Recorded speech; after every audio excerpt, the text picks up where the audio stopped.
Welcome to Rockmart Yellowjackets football. Today's pregame show on WZOT 101.9.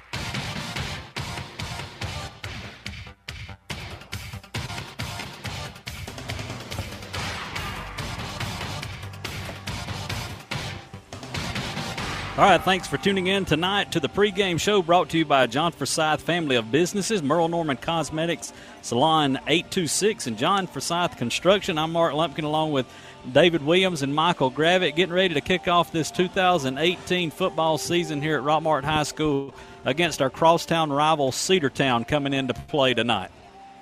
Big night, opening night for high school football all over the state, but most importantly, right here in Polk County, the Cedartown Bulldogs playing the hometown Rockmart Yellowjackets tonight, and we're at home.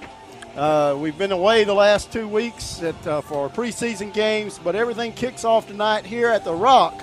So make your way on out to the stands are filling up, but make your way on out, find you a seat, and get ready for some Rockmart football. Yeah, go ahead, Michael. I was going to say it's a great night to be here. It's a little warm outside, but the temperatures are cooling. But it's a big rivalry tonight between Rockmart and Cedartown, and I'm just glad to be a part of it tonight. Jackets coming off a big win last week down in Temple, 45-3 against Temple, and coming off that a week before that, just a 1-point victory down there in Bremen. But you know, that was scrimmage games, and we got to see a lot of the young kids play. And last week we got to see our first string stay in for about 3 quarters until they brought some of the second string in. But it kind of gave them a chance to get a lot of playing time in, kind of get used to this heat, because it's going to be tough here tonight because it is hot here tonight at the Rock.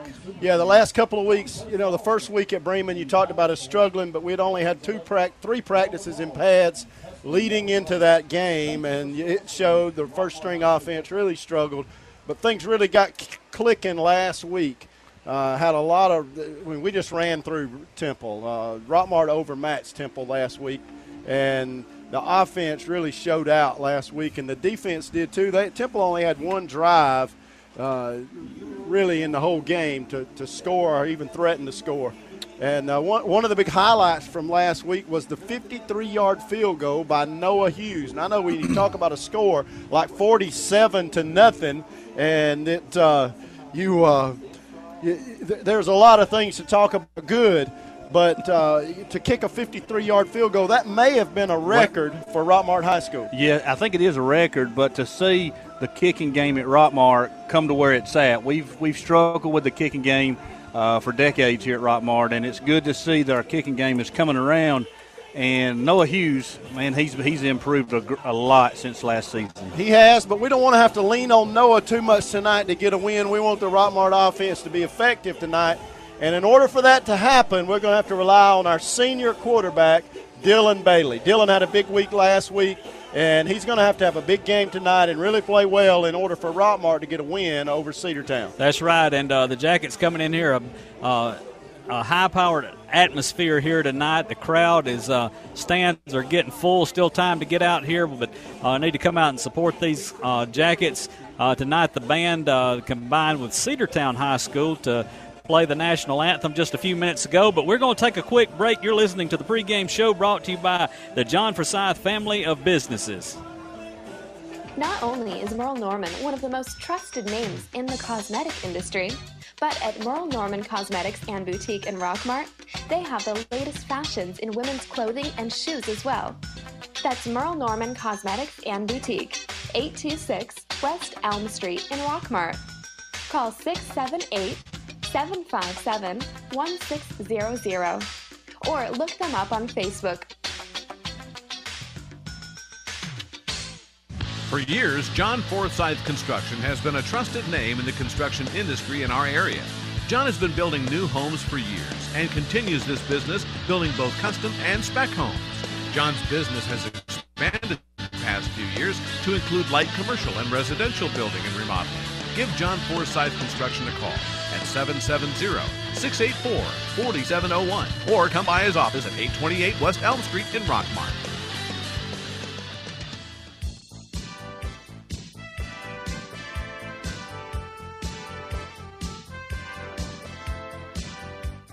Motor Company is the oldest car dealership in Rockmart. They've been serving Rockmart and the Polk County area for 56 years, providing quality used cars and great customer service before, during, and after the sale.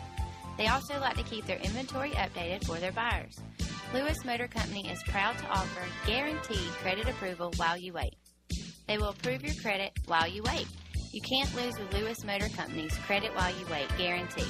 Give them a call today at 770-684-6694 or stop by and see our staff at Lewis Motor Company, 218 South Piedmont Avenue in Rockmart. And don't forget to ask them about their guaranteed credit approval.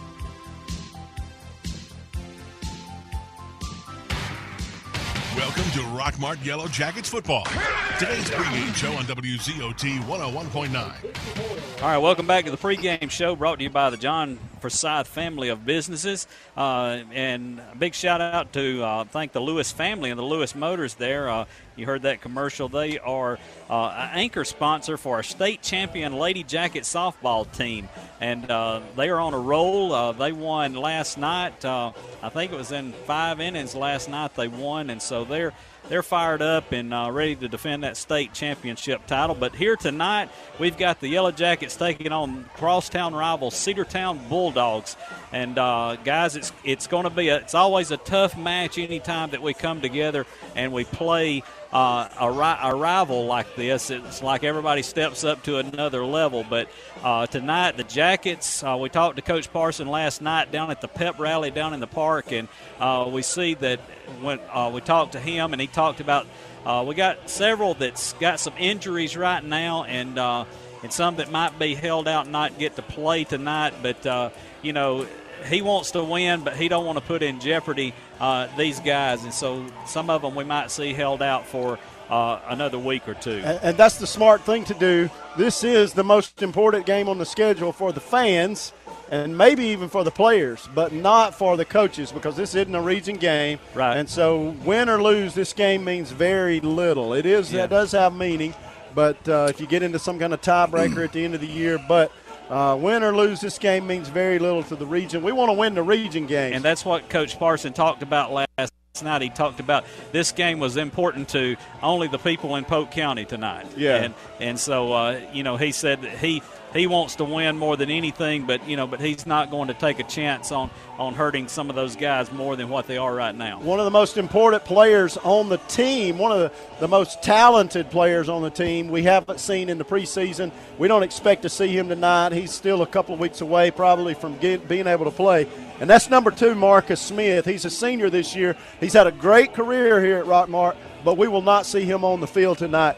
Players that you are going to hear us talk about a lot tonight, we've already mentioned the senior quarterback, number 14, Dylan Bailey. This is his 3rd year leading the Yellowjackets as a quarterback. He's going to be in the backfield tonight with Zabrian Watley at the wingback position on one side, number 3. He's also going to have Javen Watley, number 6, in the backfield. Javen's played running back a lot this season. Javen's going to split the running back duties with Juke Boozer. And then at the other wingback position, you're going to see Hendricks. Oh, Zorian Hendricks. I drew a blank there. Zorian Hendricks is going to be at the other wingback spot tonight. So you're going to hear us call the Watley name. Number 6, Javen Watley, who's a sophomore. Number 3, Zabrian Watley, who's a senior. You're going to hear us talk about number 26, Zorian Hendricks, who's also a senior, plays at one of the wingback positions. And then you're going to hear us talk about Juke Boozer, number 4, who's your primary receiver. And then lastly, number 1, Ant Lester, who's going to split time at running back with Javen Watley. We may also see Javen at quarterback at times to give Bailey a rest. Yeah. Let's take a quick commercial break, and we'll be right back to continue this pregame show. Forsyth Construction has been a trusted name in the construction industry in our area. John has been building new homes for years and continues this business building both custom and spec homes. John's business has expanded the past few years to include light commercial and residential building and remodeling. Give John Forsyth Construction a call at 770-684-4701 or come by his office at 828 West Elm Street in Rockmart. Not only is Merle Norman one of the most trusted names in the cosmetic industry, But at Merle Norman Cosmetics and Boutique in Rockmart, they have the latest fashions in women's clothing and shoes as well. That's Merle Norman Cosmetics and Boutique, 826 West Elm Street in Rockmart. Call 678-757-1600 or look them up on Facebook. Welcome to Rockmart Yellowjackets football. Today's pregame show on WZOT 101.9. All right, you're listening to the pregame show brought to you by the John Forsyth family of businesses. That's Merle Norman Cosmetics, Salon 826, and John Forsyth Construction. I'm Mark Lumpkin along with David Williams and Michael Gravitt, getting ready to kick this off in about 8 minutes here, where the Jackets are taking on the Cedartown Bulldogs, and still got people coming in, and we want you to come on in. We'll make an announcement for everybody to slide down to wedge you in here if you will come on out here. But tonight, our high school scoreboard will kick off tonight with our A-plus storage solution high school scoreboard. Some games of the week: Murray County at Armurchie, Bremen at Rabun County, Chattooga at Adairsville, Tryon at Coosa, Model at Lafayette, Darlington at Pepperell, Paulding County at North Paulding, Woodland at Southeast Whitfield, and Allatoona at Cartersville. Last night, Rome defeated Marietta 51-41. And I tell you, that game last night, I turned it off a little bit after 11, and they were just coming back from halftime, so there's no telling what time they got out of there last night. But let's talk about Cedartown a little bit and what we'll be looking from them. Michael? I was just going to say Cedartown, they won last week over Chattooga 27-0. The word on the street is that Cedartown really didn't feel good about that win. So it tells me Chattooga must be weak this year, or at least not, what Cedartown, with the win there. Yeah, I think it was close at halftime. You talk about the game last night, Rome, 51-41. Rome was up big at halftime, and then let Marietta come back. And that was a high-scoring game, 51-41. We talk about Cedartown. We've already mentioned some players on the Rockmart side. One name you're going to hear us call a lot tonight from the Cedartown standpoint is number 4, Tony Mathis. Tony Mathis is a senior running back. He's been their guy for the last 3. This is the 3rd season he's been the starting running back. And he carries a 3-star ranking by Rivals.com. So if you don't know what that means is he's already been offered by 19 different colleges, the likes of Louisville, Division Wake Forest, West Virginia, good Division I schools.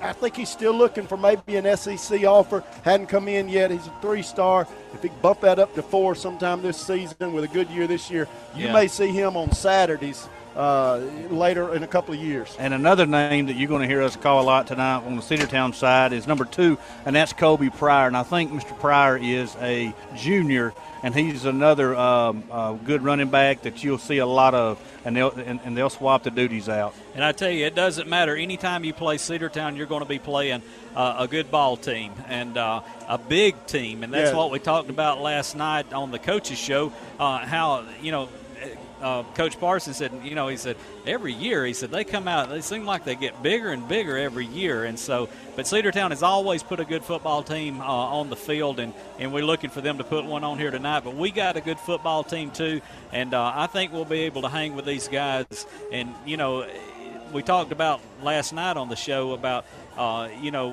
last year's game. It took us until about halftime to really get into the game, and so the coach is talking about he wants the team to come out and be prepared from the start and go the full 4 quarters. So I hear that we didn't have a good week of practice this week. Coach wasn't pleased with what he saw in practice. Maybe the kids looking too forward to tonight. They cannot come out to start the game and let their emotions get the best of them. They're going to have to play well from the opening kickoff. Yeah, one thing to mention tonight about Cedartown is they have a new starting quarterback. They lost their quarterback last year, so they are going to be playing with a new guy. So we'll see how that works out. He's number 8, I think, Taji Hudson, and he's new, but he played last season. He's not a new player, just not starter. All right, we're going to wrap up the pregame show, and that's brought to you by the John Forsyth family of businesses, Merle Norman Cosmetics, Salon 826, and John Forsyth Construction. We'll be back right after this for the coin toss and the kickoff. You're listening to Rockmart High School football here on WZOT. For years, John Forsyth Construction has been a trusted name in the construction industry in our area. John has been building new homes for years and continues this business building both custom and spec homes. John's business has expanded the past few years to include light commercial and residential building and remodeling. Give John Forsyth Construction a call at 770-684-4701 or come by his office at 828 West Elm Street in Rockmart. Not only is Merle Norman one of the most trusted names in the cosmetic industry, but at Merle Norman Cosmetics and Boutique in Rockmart, they have the latest fashions in women's clothing and shoes as well. That's Merle Norman Cosmetics and Boutique, 826 West Elm Street in Rockmart. Call 678-757-1600 or look them up on Facebook. This has been the Yellowjackets pregame show on 101.9 Hometown Radio.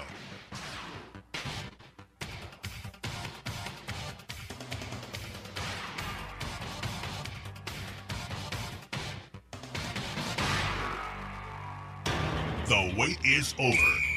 It's game time on WZOT 101.9. This is Rockmart High Football, presented by The John Purser Allstate Agency, Floyd Medical, the Nathan Dean Agency.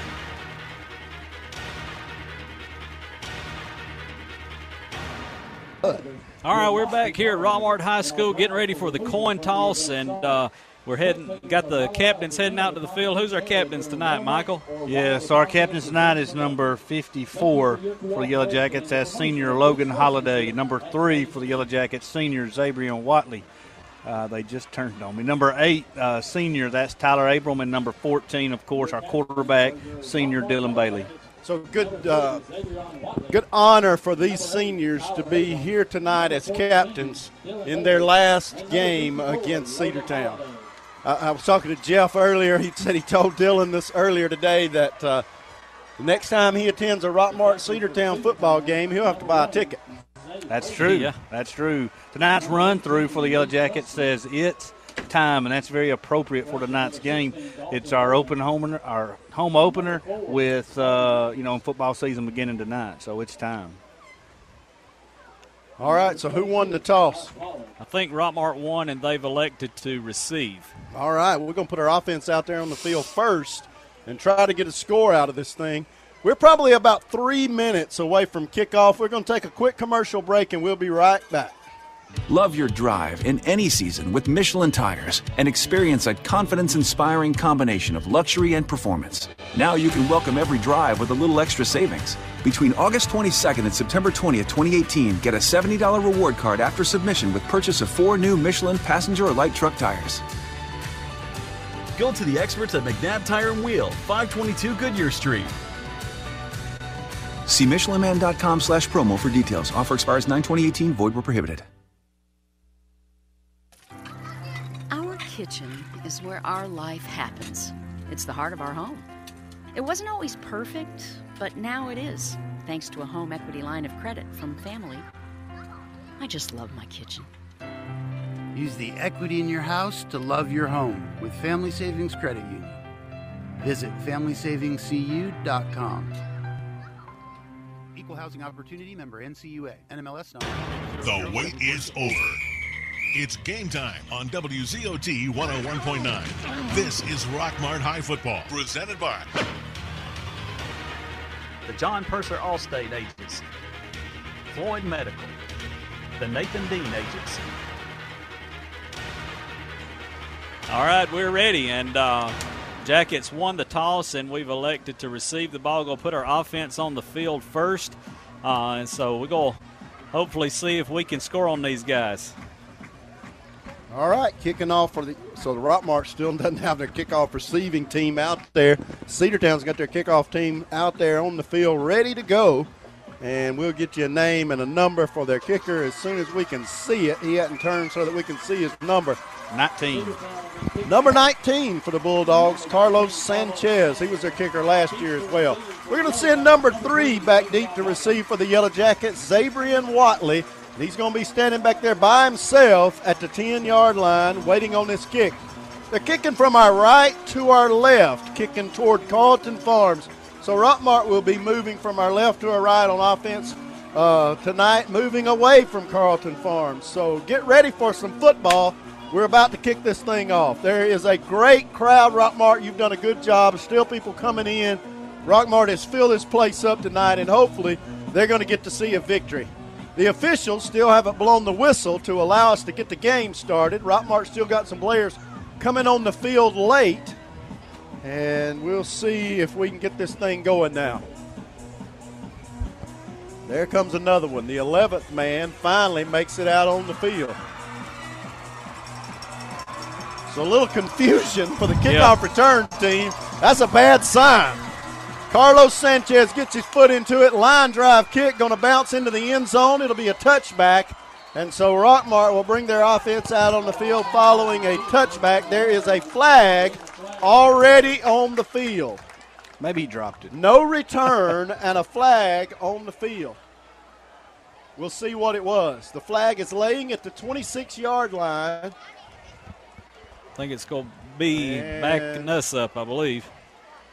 Not sure what the call is. We'll wait on the official to tell us what it is. He's picked it up, put it in his pocket. They're going to move the ball forward from the 20 all the way up to the 25. Unsportsmanlike conduct against Cedartown. That gives Rockmart field position at the 35-yard line to start the ball game. So that's a good break for the Yellowjackets to get this ball game started. And we talked about we're going to have to keep our heads on straight and not allow emotions to take over. Maybe the emotions got the best of Cedartown to start the game at the kickoff. Bailey in the shotgun. He's got his wingbacks back there. No running back. His running back split out to the right side. Juke Boozer is the outside receiver on the right side. He's got Zabrian Watley in the left wing and Javen Watley in the right wing position. Bailey in the backfield by himself in the shotgun. Takes a snap. He's going to give it to Zabrian Watley. That was Javen. Coming around the right side, he's hit behind the line of scrimmage and stopped immediately. He had a little bit of a crease there, but a linebacker shot through and hit him about a yard deep in the backfield before he could get to the line of scrimmage. If that linebacker had not made the tackle, though, he did have a little running room. We send a receiver left side this time and one to the right side. They're standing at the 34-yard line. It'll be 2nd down and 4, second play of the game. Bailey steps up, calls the play to the team. He's standing on his 30, gets the snap, going to give it to Zabrian Watley going around the right side, and he's hit behind the line of scrimmage again for a 4-yard loss. It'll be 3rd and 15. Blocking completely broke down on the left side of the Rockmart line.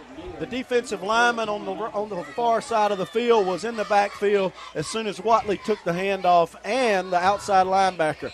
So 2 guys in the backfield to beat number 3, Zabrian Watley, when he took the handoff. So it's 3rd and 15, 3rd and 14. They say he was down at the 31-yard line. Cedartown had an injured player that had to be attended to. So play stopped momentarily. Now the whistle blows, and they're going to let them get started here. We've got 2 receivers split wide to the right, 1 to the left. Bailey in the shotgun. He's going to drop straight back to pass. He's got some time. Hits a receiver over on the left sideline. He gets to the 40-yard line. He's tackled there, a gain of 9 yards, but he needed 14. The catch was made by Javen Watley on the far side of the field, right down the sideline. That brings up 4th and 5, and Rockmart's going to be forced to punt.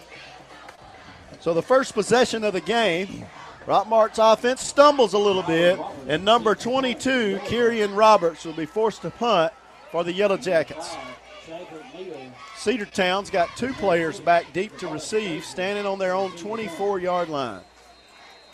Rockmart punting from the 40, so the loss of yards on the first 2 plays really hurt us that time. We're not able to get a first down.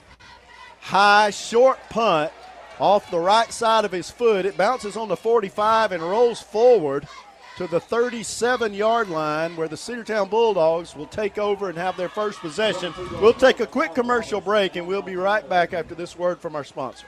4 Seasons Landscaping. This company has been in business for 20 years and takes pride in their work. If you have an upcoming project, give Tyson or Rodney a call at 770-778-4347. That's 4 Seasons Landscaping. Let these guys make your landscaping project a reality. Now Now back to the game on WZOT 101.9.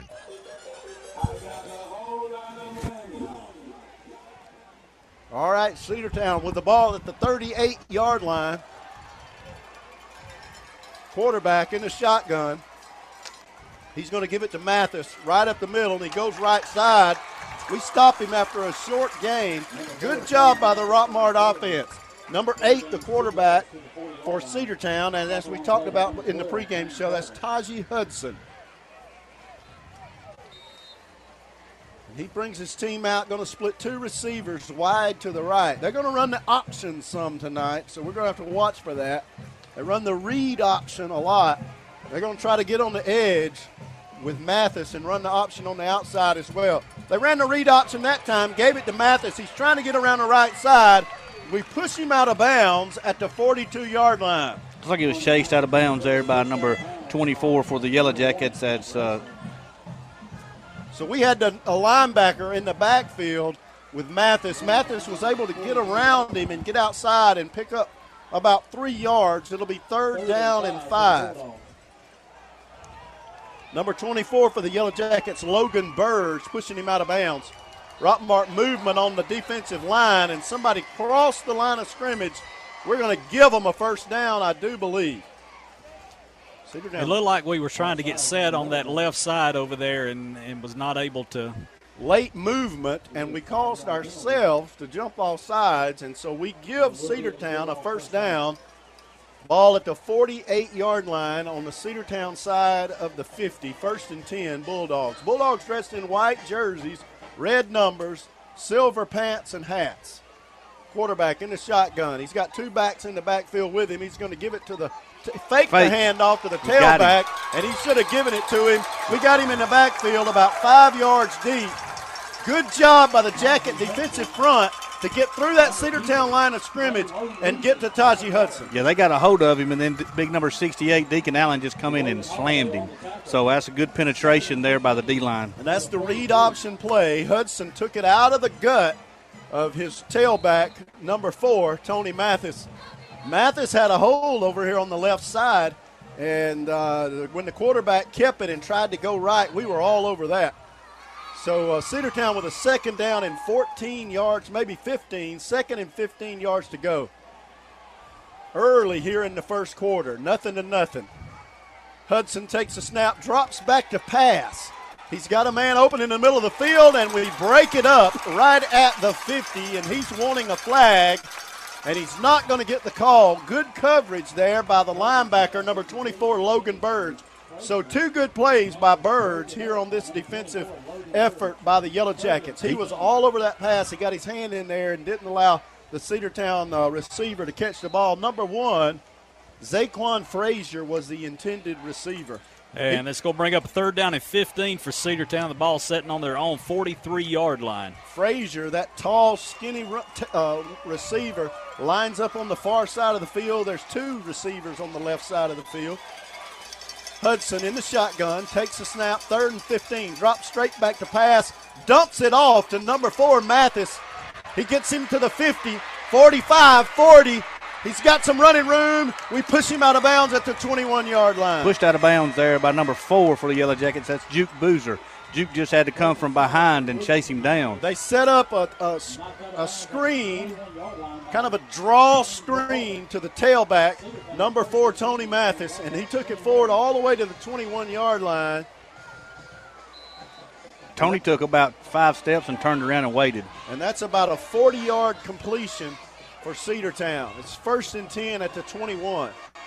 Hudson in the shotgun. He's going to give it to his tailback, number 2. There's a flag in the area where holding would normally be called. There's a short gain of about 1 yard by Kobe Pryor, number 2, backing up Tony Mathis at the tailback position. We'll wait and see what the call is. And it is going to be personal foul against the Yellowjackets. I don't know what happened there. It was in the middle of the line, in the middle of the play. Personal foul was called against Rockmart. It was during the play. So that'll be half the distance of the goal. We'll take it down to the 10. They had it at the 21. Half the distance is to the 10, I guess. We'll see. 1st and goal at the 10. Hudson in the shotgun. He's got two backs back there with him, a tailback and a fullback.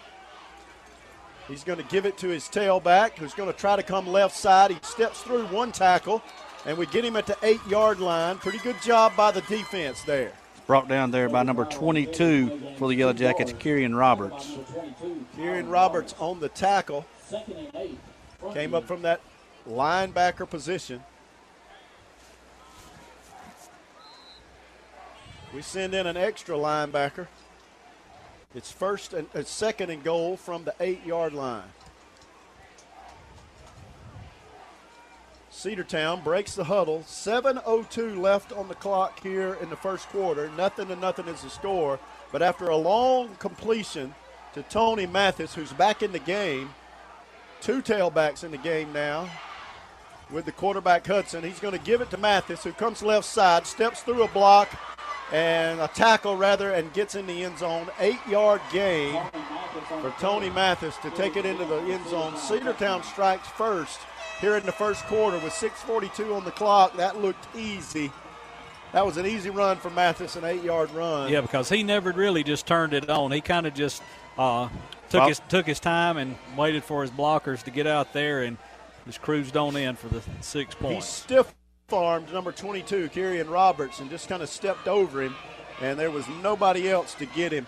And he took it into the corner of the end zone. Cedartown leading 6-0, high snap, but they get it down, and Carlos kicks it through for a extra point conversion. Makes it 7-0 with 6:42 on the clock. We'll take a quick commercial break. Welcome to the Mini Morning News Show, where we are so excited about Chick-fil-A's Chicken Minis for breakfast that we've minified the news. In real estate news, tiny homes for those who like everything within arm's reach. In culinary news, micro food, because, small plates. In entertainment news, this year it's all about the mini series. In pop culture news, mini everything. Because, aw. All right, thanks for listening. Now go put some mini in your morning with the chicken you love for breakfast. Chick-fil-A's Chicken Minis until 10:30 a.m.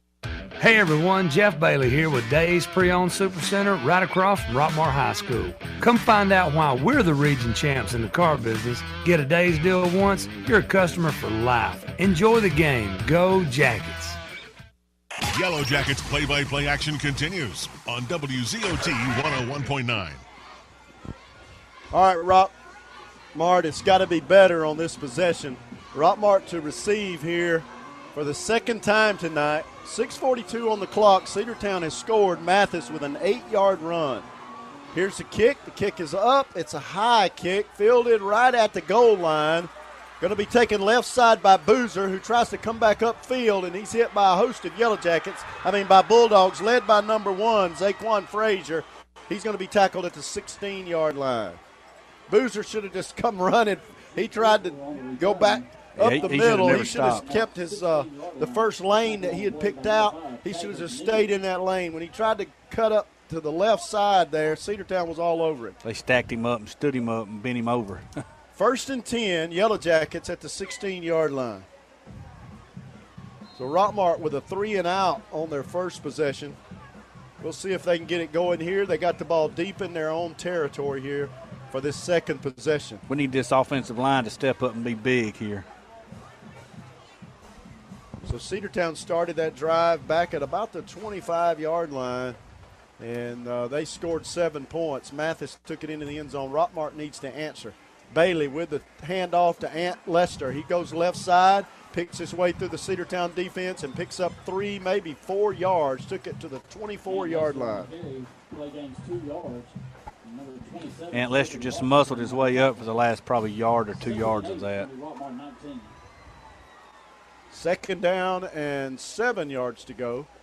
So picked up 3 yards. We're going to send number 7 for the Yellowjackets, C.J. Culver, wide to the right side. Bailey going to keep it himself. Tries to get up the field and got maybe a half a yard out of it. That's that option that we let Dylan or they let Dylan choose. Yeah, that's the read option right behind the center.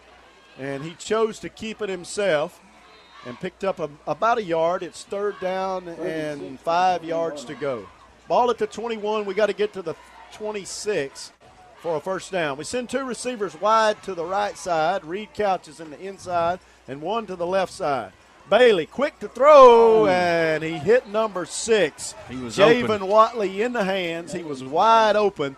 It would have been a first down and more. Watley turned upfield a little too quick, took his eye off the ball, and it falls incomplete. So for the second time tonight, Rockmart forced a punt, and those are the kind of mistakes we can't afford to make. Yeah, Javen just took his eye off the ball. He hit him right in the numbers. Yeah, and we're going to give Cedartown great field position on this punt. So Kieran Roberts set to punt. He's standing on his own 8-yard line.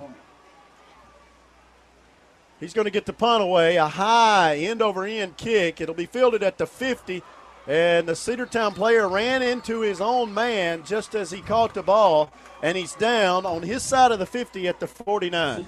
It's like a mouthpiece come out there on that play. So with 5:16 left in the first quarter, Cedartown leading 7-0 for their second possession of the game.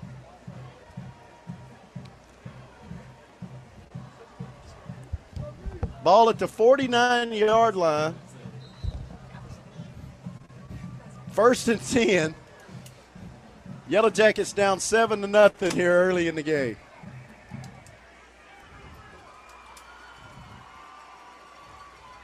Hudson, the quarterback, standing at his own 45. High snap, but he gets it down, gives it to Mathis. Right up the middle, going to pick up about 5 yards. Fell forward for another one to the 45-yard line. He crossed midfield, picked up 6 yards. It'll be 2nd down and 4. That's a good hard run by Tony Mathis. Yeah, I tell you, he's a tough runner. Yeah, brought down there by number 22, Kieran Roberts for the Yellowjackets.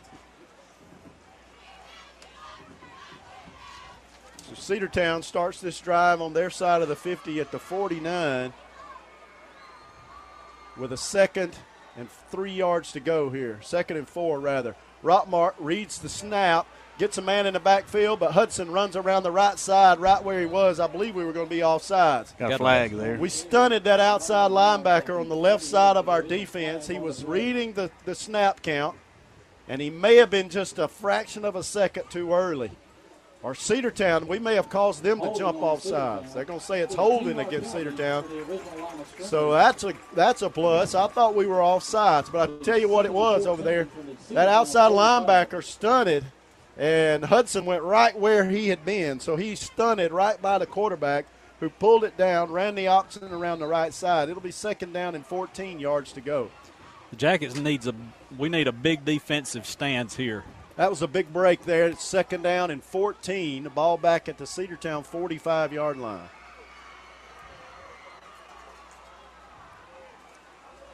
Cedartown with 2 receivers split wide to the left side. Hudson in the shotgun.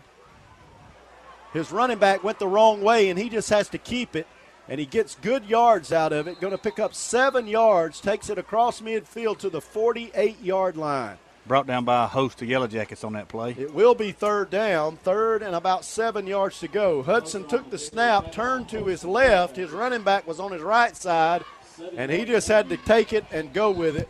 Picked up good yards, maybe 6 yards. It'll be 3rd and 7.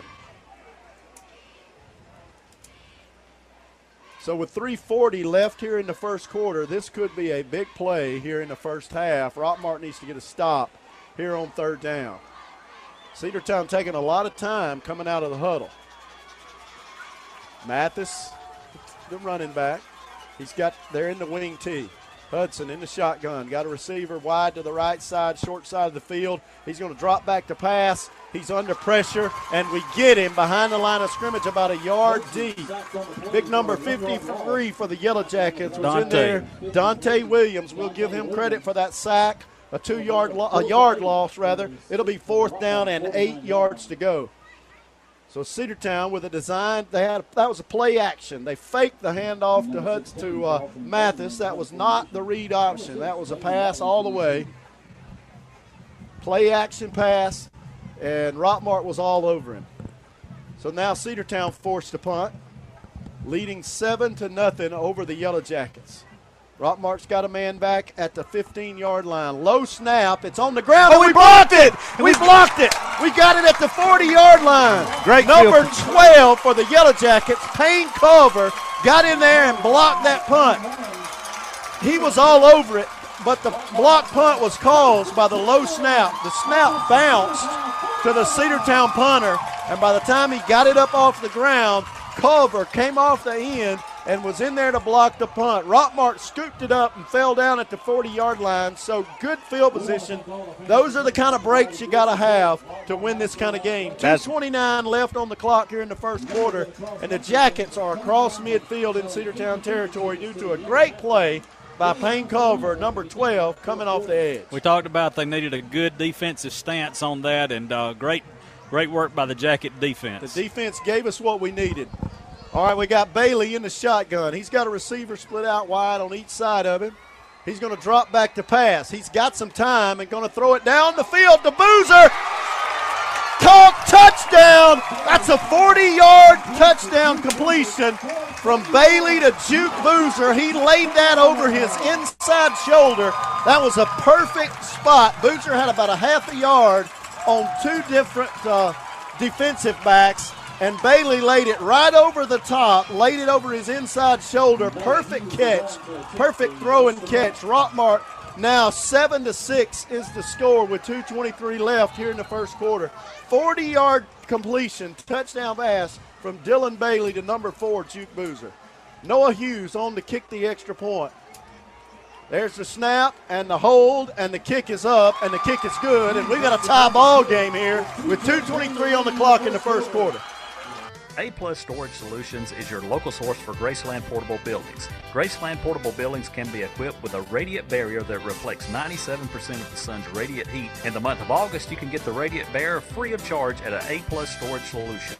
Come by and see us. We also sell R&B metal structures, carports, garages, as well as utility trailers, dump trailers, dog kennels, moving supplies, and much more. We're located at 821 Cartersville Highway in Rockmart. A-Plus Storage Solutions is open from 9 a.m. to 5 p.m. Monday through Saturday. Are your power bills way too high? Maybe it's time you contact your local insulation dealer. TNT Insulation can handle all your insulation needs, from new home construction to general repair. Give them a call at 770-684-1887. All right, we're back here where the Jackets have just tied this thing up with 2:23 left in the first quarter. 7-7 on the A-Plus Storage Solution High School scoreboard. So the Jackets tied up at the 2:23 mark in the first quarter. It's 7-7. That's a 40-yard completion from Dylan Bailey, your senior quarterback, to sophomore receiver Juke Boozer. It's a good way to answer. Noah Hughes gets his foot into the ball. High, short kick, fielded on the far side of the field at the 10. Brought to the middle of the field. He cuts upfield. He's got some running room, and a tackle made by number 26, Zorian Hendricks, at the 33-yard line. Hendricks grabbed him around the ankles at the 30-yard line. If he had not, there was a big hole in the middle of the field. Cedartown with a good job returning that kick. So good field position for the Bulldogs, dressed in their white jerseys with red letters. Over here on the Rockmart side of the county tonight. And Rockmart has answered 7-7 with 2:18. Cedartown starts this drive at the 31-yard line. They're going to send two receivers wide to the left side, and we don't have anybody covering the inside receiver. He goes in motion, thankfully, and they're going to hand it off to Mathis, and he's hit in the backfield by number 12, Payne Culver, who knifed his way in there and hit Mathis around the ankles and dropped him for a 1-yard loss. That's a big play by number 12, the senior. He's come to play tonight. He's a safety. Stepped up, led on the line of scrimmage that time on that play. You know, I think the Jackets came out, and everybody always has a lot of nerves coming into a game like this, but I think that scoring there has given the Jackets some confidence. So a tackle for a loss. It's 2nd down and 11. Hudson in the shotgun, high snap. He has to keep it. Takes it right side. They're trying to drag him down. He gets away, and he steps out of bounds at the 37-yard line. That's a big run by the Cedartown quarterback. And he's run out of bounds again there by number 12, Payne Culver. Payne all over the field tonight. There's somebody injured on the Cedartown side of the field, so Rockmart player is down, hadn't gotten up yet. And we'll see who it is. We'll take a commercial break. It doesn't matter if you're a weekend warrior or a star under the local lights. Sometimes it's just not that easy to bounce up and walk it off. That's why Floyd Physical Therapy and Rehab is here to keep you healthy on and off the field. Our licensed and certified therapists and trainers provide quality health care designed to get you back on your feet as quickly as possible. And our urgent care offices are conveniently located where you work and play. Floyd Physical Therapy and Rehab offers the experience and technology needed to get you back in the game. Find out more at floyd.org. Did you know that Rockmart has its very own coffee house? We're located on South Marble Street, across from Precious Paws in beautiful downtown Rockmart. We serve everything from proper cappuccinos to lattes, macchiatos, frappes, pastries, and cream sodas, along with smoothies and bubble teas. Throughout the month of August, we will have a Connect 6 game at South Marble Coffee House. Come on in and get your scorecard, and the winner will receive a $50 gift certificate. Also check out our trivia night Friday nights and acoustic live music during our South Marble Coffee Summer Music Series on Saturday nights. We can't wait to see you there. We are South Marble Coffee House, located at 212 South Marble Street. You can also find us on Instagram and Facebook under South Marble Coffee. We hope to see you soon. Yellowjackets play-by-play action continues on WZOT 101.9. All right, the injured Yellowjacket was number 1, Ant Lester. He's come onto the sideline. He's got his helmet off, but he looks like he might go back in the game. At least we hope he does. It's 3rd and 4. Another big play here for the Rockmart defense. The ball's at the 37-yard line of the Bulldogs. 1:32 left in the first quarter. Score tied, and we jumped off sides. One of our defensive tackles jumped off sides. He was trying to read the snap count, and he got a little too eager. That'll be a first down. We just gave him that first down. Just stepped across the line of scrimmage and said, here you go, have a first down. It's 1st and 10, the ball at the 42-yard line. And again, I'll say it again, those are the kind of mistakes that you can't have and beat this Bulldog team. So 1st and 10 at the 42 rather than 3rd and 4. They're going to hand it off to number 2, who brings it right up the middle of the field. And, boy, he was running hard, and he drug a couple of Yellowjackets up the middle of the field. He had big number 68 on his back. He drug Deacon Allen upfield about 6 yards after the initial hit. That's number 2 for the Bulldog, Kobe Pryor, who had that run. They're playing a 2 tailback set right now, Pryor and Mathis. Number 2 and number 4 in there with Hudson, the quarterback. They got a 2nd and 2 right at the 50. They're going to give it to Mathis this time, and we're going to get him behind the line of scrimmage. Tackle made by number 27 for the Bulldogs. Yeah, that's Daquan Banks for the Jackets. Banks is a freshman getting some key playing time here in the first quarter. Clock running 39 seconds, and it's 3rd and 4 again. So, again, a big play for the Jacket defense. The ball on the Cedartown side of the 50 on the 48. Clock running now 27 seconds. They're taking a long time to get out of the huddle. They send a receiver to the far side of the field, split wide on the right side of the line. Hudson in the shotgun. They're taking a long time. He gets them set, called for the ball, high snap. He gives it to 2 Pryor, and he is tackled at the 47, and that's what he had to get the first down. They picked up 5. They needed 4, and it'll be 1st and 10 with 8 seconds left. They've crossed the 50 now into Rockmart territory at the 47-yard line. So Cedartown crosses the 50 here for the second time tonight. Clock's going to wind out on the first quarter. It's 7-7. We got a good ball game going on here at Rockmart. That's the end of the first quarter, and we'll take a quick commercial break. And some of the best food around, there's only one place to go. The Steakhouse at 414 Baldwin Road in Rockmart. The Steakhouse has a variety of steaks, seafood, and chicken. Wednesdays are country nights with home-cooked meats and vegetables. Be sure to check out their all-you-can-eat specials every Thursday night. Don't worry about cooking those Sunday after-church dinners. Go to the Steakhouse and let them handle it there. Sunday lunch menu has steak and gravy, fried chicken, pork chops, and a variety of vegetables, as well as a full menu of other items. Top it off with a brownie delight or New York-style cheesecake. A perfect Sunday lunch. It's the Steakhouse at 414 Baldwin Road in Rockmart. Call them at 770-684-0401. Are you sure your air conditioning system is ready for the heat and humidity Mother Nature has in store? Give the folks at Barnett Heating and Air a call to have your system checked out before it's too late. They have specials on preventative maintenance, and they have maintenance agreements to ensure your system is performing at its best. Barnett Heating and Air has been in business earning the trust and respect of the folks in our area. They install and service all brands of equipment. Barnett also offers 24-hour emergency service because they know your system may not decide to stop cooling during regular business hours. Barnett Heating and Air, 472 Industrial Drive in Rockmart. Phone 678-757-8512. WZOT Rockmart, W270CE Rome. 1st and 10, Bulldogs to start the second quarter. It's 7-7. Rockmart playing a 3-4, but they walked the outside linebackers up on the line of scrimmage.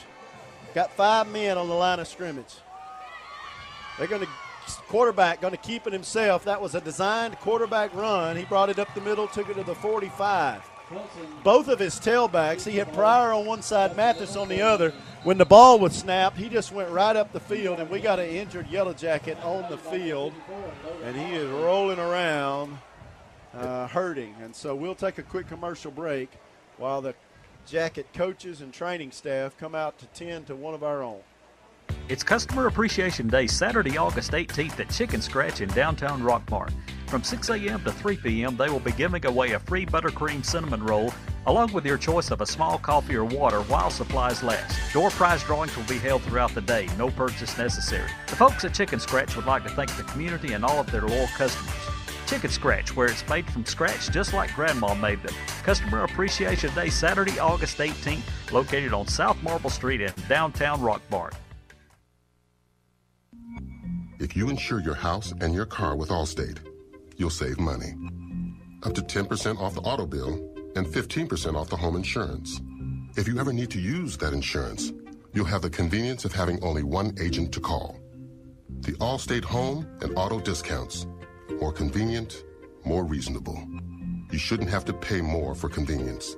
That's Allstate stand. To find out more about Allstate home and auto discounts, visit your local Allstate agent, John Purser, at 770-684-1328.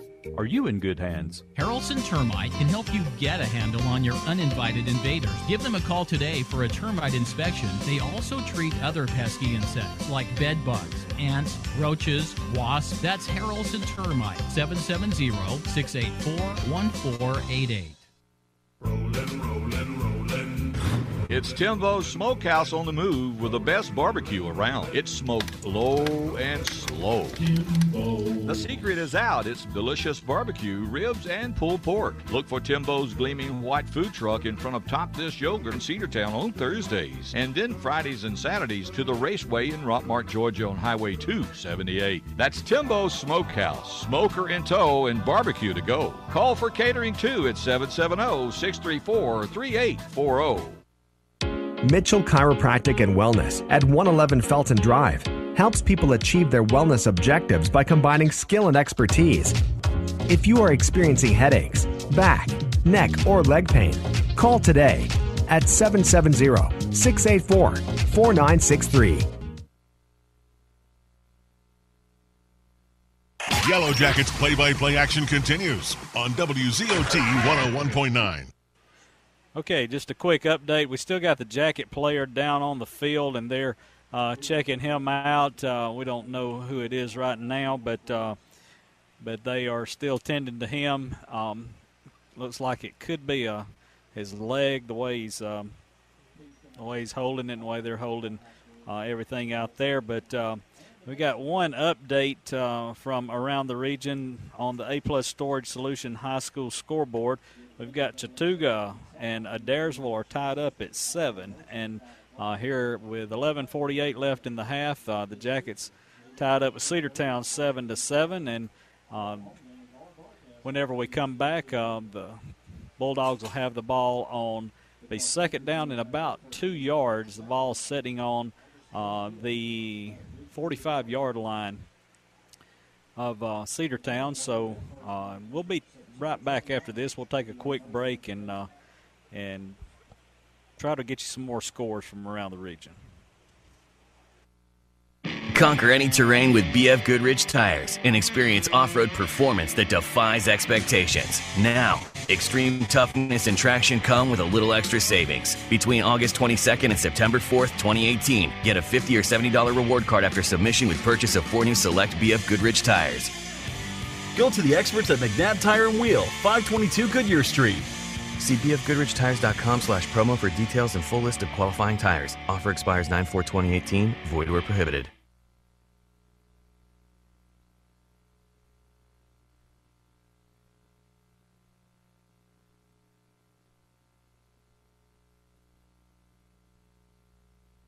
Alvis Miller & Son Funeral Home is the only local family-owned and operated funeral home in the area. Their 24-hour community information line is open at 770-684-5438. Alvis Miller & Son Funeral Home, 304 West Elm Street in Rockmart.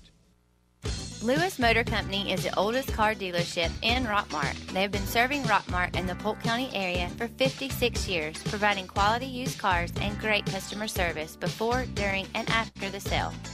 Lewis Motor Company is proud to offer guaranteed credit approval while you wait. Give them a call today at 770-684-6694 or stop by and see our staff at Lewis Motor Company, 218 South Piedmont Avenue in Rockmart. Yellowjackets play-by-play action continues on WZOT 101.9. All right, we're back here where it looks like Logan Holiday is the injured Jacket, and it looks like it could be his leg, the way they've got that brace on it out there. But looks like he's in good spirits heading off of there. And I got some more scores. Last night, Calhoun beat Ridgeland. This is on the A-Plus Storage Solution High School scoreboard. Chattooga and Adairsville tied up at 7. Cartersville's up 7-0 over Allatoona. Lafayette's up 14-7 over Model, and Darlington's up 6-0 over Pepperell. So let's get back to the action here, where the Bulldogs have got it. Second down and 8. Yeah, second down and 8 at the 45-yard line on the Rockmart side of the field. Cedartown's gone to this two-back set. Hudson in the shotgun. He's got Pryor and Mathis. Mathis leaned forward, but they give it to Pryor. He pushes his way across the 40, still driving his feet to the 35-yard line. And I tell you, he looks like he's running harder than number 4 Mathis is right now. And he picked up about 10 yards and got a first down at the 35-yard line. But those backs were leaning forward before the snap. And not called. 1st and 10, the ball at the 35-yard line. Rockmart needs to bow their backs here and get a stop right here at the 35-yard line. It's 1st and 10. Score tied 7-7 here to start the second quarter. Cedartown going to give it to Mathis going left side. He follows his blockers, tries to get to the end, reverses his field, and gets back to the original line of scrimmage. May have fell across it for a yard. We had a lot of Yellowjackets chasing him around over there. He ran to the left side of the line. We had a corner come up and stop him. Didn't allow him to get to the outside. He tried to come back inside.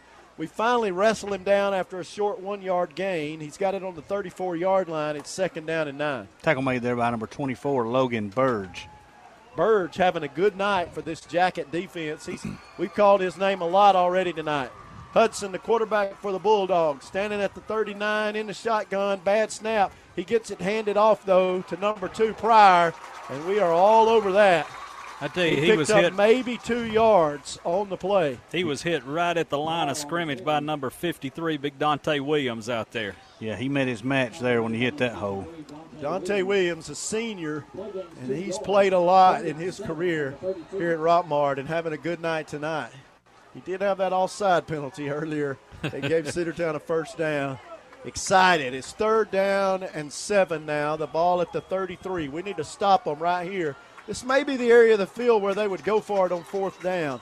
Ball at the 33-yard line, rather, 3rd and 7. Rockmart going to take a timeout and make sure our defense is set up correctly. And the score tied 7-7 with 9:50 left here in the second quarter. Big play coming up, 3rd and 7 for the Bulldogs. Hey everyone, Jeff Bailey here with Days Pre-Owned Supercenter right across from Rockmart High School. Come find out why we're the region champs in the car business. Get a Days deal once, you're a customer for life. Enjoy the game. Go Jackets. Are your power bills way too high? Maybe it's time you contact your local insulation dealer. TNT Insulation can handle all your insulation needs from new home construction to general repair. Give them a call at 770-684-1887. Conquer any terrain with BF Goodrich tires and experience off-road performance that defies expectations. Now, extreme toughness and traction come with a little extra savings. Between August 22nd and September 4th, 2018, get a $50 or $70 reward card after submission with purchase of 4 new select BF Goodrich tires. Go to the experts at McNabb Tire and Wheel, 522 Goodyear Street. See bfgoodrichtires.com/promo for details and full list of qualifying tires. Offer expires 9/4/2018. Void where prohibited.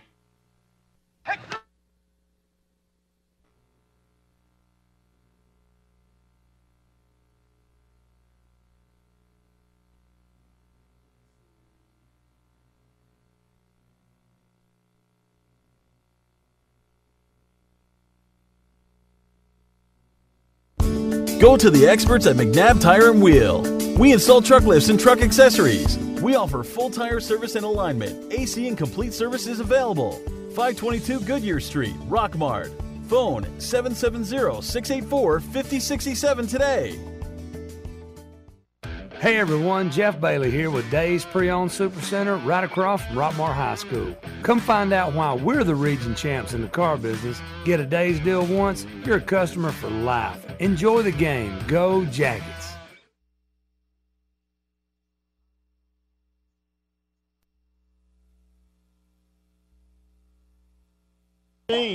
Back deep to punt for the Bulldogs. Dalton Bowman. Recap that. We lost signal there. Sorry, guys. So Cedartown on a 3rd and 7 tried to set up a little screen to Mathis in the backfield, and Rockmart was all over it. Zorian Hendricks tackled him for a loss, and it's 4th down and 14 yards to go. Cedartown to punt. End over end punt, bounces at the 10 and sticks up right there and rolls backwards, and Cedartown will down it at the 12-yard line. That's a good punt. That ball was, I would have sworn that ball would have rolled forward when it hit. Yeah, because it hit the way it was turning over, end over end, kicked back. Checked back on him. It checked up just like my pitching wedge. Oh, okay. You that good at golf, huh? Yeah. You believe that? If you do, I got some property to sell you.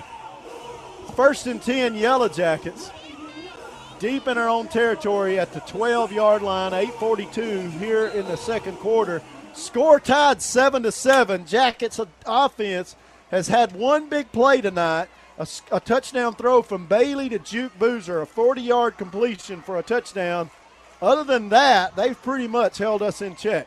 We got a receiver split wide. We're going to give it to a running back coming around the left side. He finds a little room, picks up 3 yards. Who was that on the carry, Michael? It's like number 3 there, Zabrion Watley. And that's the thing we've noticed in our 2 scrimmage games before is when to make our cuts. And he picked a good spot to make it that time. He did. He got right to the end of the tackle and turned right off the tackle's left side. Went upfield about 3 yards rather. It's 2nd down and 7 yards to go. A short 7. Javen Watley left wing back. Zabrian Watley right wing back. And Rockmart going to take a timeout. We didn't like what we saw. So with 8:07 left in the first half, score tied 7-7. We're going to let you hear another word from our commercial sponsors. Welcome to the Mini Morning News Show, where we are so excited about Chick-fil-A's Chicken Minis for breakfast that we've minified the news. In real estate news, tiny homes for those who like everything within arm's reach. In culinary news, micro food, because, small plates. In entertainment news, this year it's all about the mini-series. In pop culture news, mini everything. Because, aw. All right, thanks for listening. Now go put some mini in your morning with the chicken you love for breakfast. Chick-fil-A's Chicken Minis until 10:30 a.m. 4 Seasons Landscaping. This company has been in business for 20 years and takes pride in their work. If you have an upcoming project, give Tyson or Rodney a call at 770-778-4347. That's 4 Seasons Landscaping. Let these guys make your landscaping project a reality. And Now more exciting Rockmart Yellowjackets football on 101.9 Hometown Radio. All right, Rockmart back out there after a timeout. We got one left here in the first half. We've taken two so far. Ant Lester, the running back, standing beside Bailey. They're in the wing tee, pistol set. We're going to give it to Lester, trying to go right, and he's hit behind the line of scrimmage and fights his way across it and picks up a yard. It'll be third and about 5 yards to go. Lester broke the first tackle. He was hit in the backfield and able to get across the line of scrimmage. It'll be a 3rd and 4. Lester now going to come off to the sideline. Reed Couch in at tight end. We got a receiver split wide to the left side. Couch now comes over on the left side in the slot. Bailey in the backfield, in the shotgun. He's going to drop back to pass. He's got time, hits his receiver out of the backfield. He's across the 25, picks up a first down. Cedartown holding him up over there. And that catch made by Zabrian Watley, number 3. He was lined up on the right side, the short side of the field. He just ran a little curl, ran it downfield about 5 yards, turned around, and Bailey hit him with the ball. That's a good job by the Jacket offensive line to give Bailey time to throw that pass. That pass was a little slow developing. He had a lot of time to throw the pass. Yeah, put it right in his numbers. Good catch there by Zabrian. 1st and 10, the ball at the 26-yard line. Bailey looks to the sideline. He's got a receiver split wide to the left side, 2 over there on the left side, 1 to the right. We're going to have to throw the ball to beat them. 1st and 10 at the 25. Bailey going to take the handoff, going to give the handoff to Zabrian Watley. He reverses his field. He loses yards. There's a flag down, and we lost 10 yards on the play. Ooh, could it be on them? No way, probably. The flag's looks laying like at the in holding area. Probably holding. I would decline it if I was Cedartown. We lost 10 yards. Illegal block, I think, is what they're calling a chop block. It's still going to be, I think they're going to decline it. It is declined. Chop block against Rockmart. I tell you, they are all over that speed sweep. We tried to run it left side with Zabrian Watley. We lost yards. We're going to have to throw the ball to beat Cedartown tonight. 2nd down and 20 yards to go. 2nd and 20 with 6:54 left here in the first quarter. Score tied 7-7. Yeah, they're stopping that speed sweep. Both defenses playing well tonight. We got a receiver wide left, 1 to the right side on the short side of the field. Bailey in the shotgun, sends a man in motion, going to drop straight back, going to throw it down the field and overthrows his intended receiver, and his receiver was well covered. Juke Boozer was the intended receiver, and he needed to throw that one as a back shoulder throw, and he tried to lay it over the top, and they had a safety and a corner running with him down the field, and they both had a step on him. So we just basically threw that one away. Now it's 3rd and 20. Yeah, Cedartown had him double covered from the time he crossed the line of scrimmage. Boozer split out again right side. We got number 30 over here on the left side for the Yellowjackets. Number 30, Chandler Garrett. The handoff going to go underneath to Javen Watley, and he's just going to try to get what he can. Gets to the 20-yard line, picked up 5 yards. It'll be 4th down, and will be forced to punt. That's going to give Cedartown great field position here. With 6:20 left in the first half. 4th down and 16 yards to go. Rockmart just ran a little handoff underneath to Javen Watley, and they're going to be forced to punt. So we had a drive going there, and then we gave ground on that handoff on 1st down and lost 10 yards and put us deep in a hole, and now we're forced to punt. The punt is away, and he blocked it. He got a hand on it. Ball bounces at the 40, rolls to the 45 to the 46. After he got his hand on it, he ran into our punter. Just ran into him. It wasn't blatant. It wasn't intentional.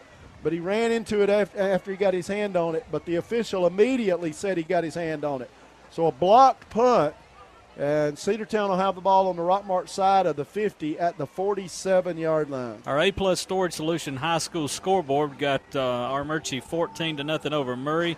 Got Woodland 8, Southeast Whitfield 0. The last score we had Darlington 6, Pepperell nothing, and Lafayette 14 and Model 7. So Cedartown on our 47-yard line. It's 1st and 10. Hudson, the quarterback. And Rockmart's defensive line stepped across the line of scrimmage. All three of them. We're playing a 3-4, and all three of them moved. So he altered his snap count on that play, and Rockmart jumped off sides. I tell you, the Jackets, we're going to have to do some quick passes, I think, to beat this team. Yep, you're going to have to get it out on the edge to these fast kids in open field. We're not going to beat them running up the middle. 1st and 5. Our defense has played well so far. They've stepped up big. They're going to have to do it again. 1st and 5 on the 42. 3 receivers to the right side, 1 to the left for Cedartown. Mathis is the single back in the backfield with Hudson as quarterback. They changed the play. No tight end in the game. 4 receivers. Quarterback takes a snap, going to fake the handoff to Mathis, tries to run it up the middle. We stop him after a short gain and drive him back and into the ground, but he picked up a yard, and it'll be 2nd down and 4.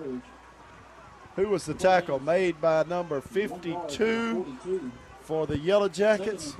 Number 52, Jordan Rochelle, a junior. Yeah, he had some help from the other Yellowjackets and just pushed him into the ground. He's in the game after an injury to Logan Burge.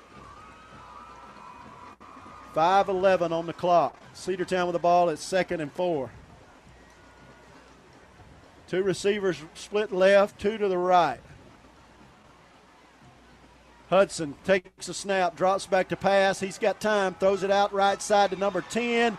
He fumbled it. He fumbled it. Did we fall on it? We got did. it. We got it. He caught the ball at the 35-yard line, and the hit was made immediately by the cornerback, and he punched the ball out, and Rockmart recovers it right over here against our sideline.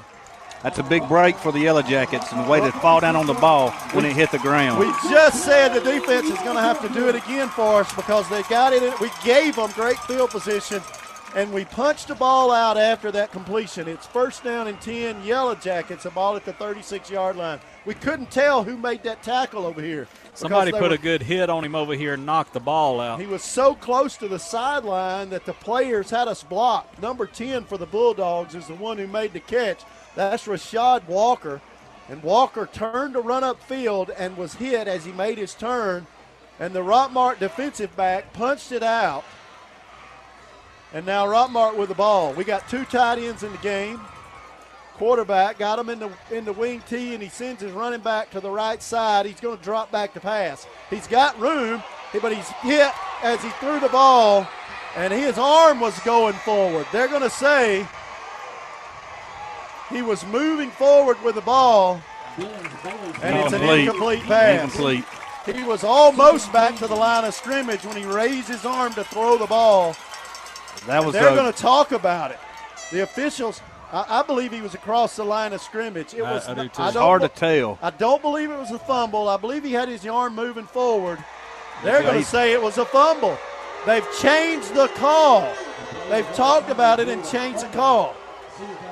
And the Rockmart coaches are furious.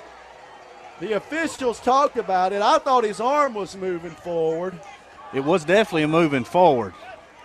And they're going to say he was hit as he was moving forward. It's 1st and 10, the ball at the 38-yard line with 4:41.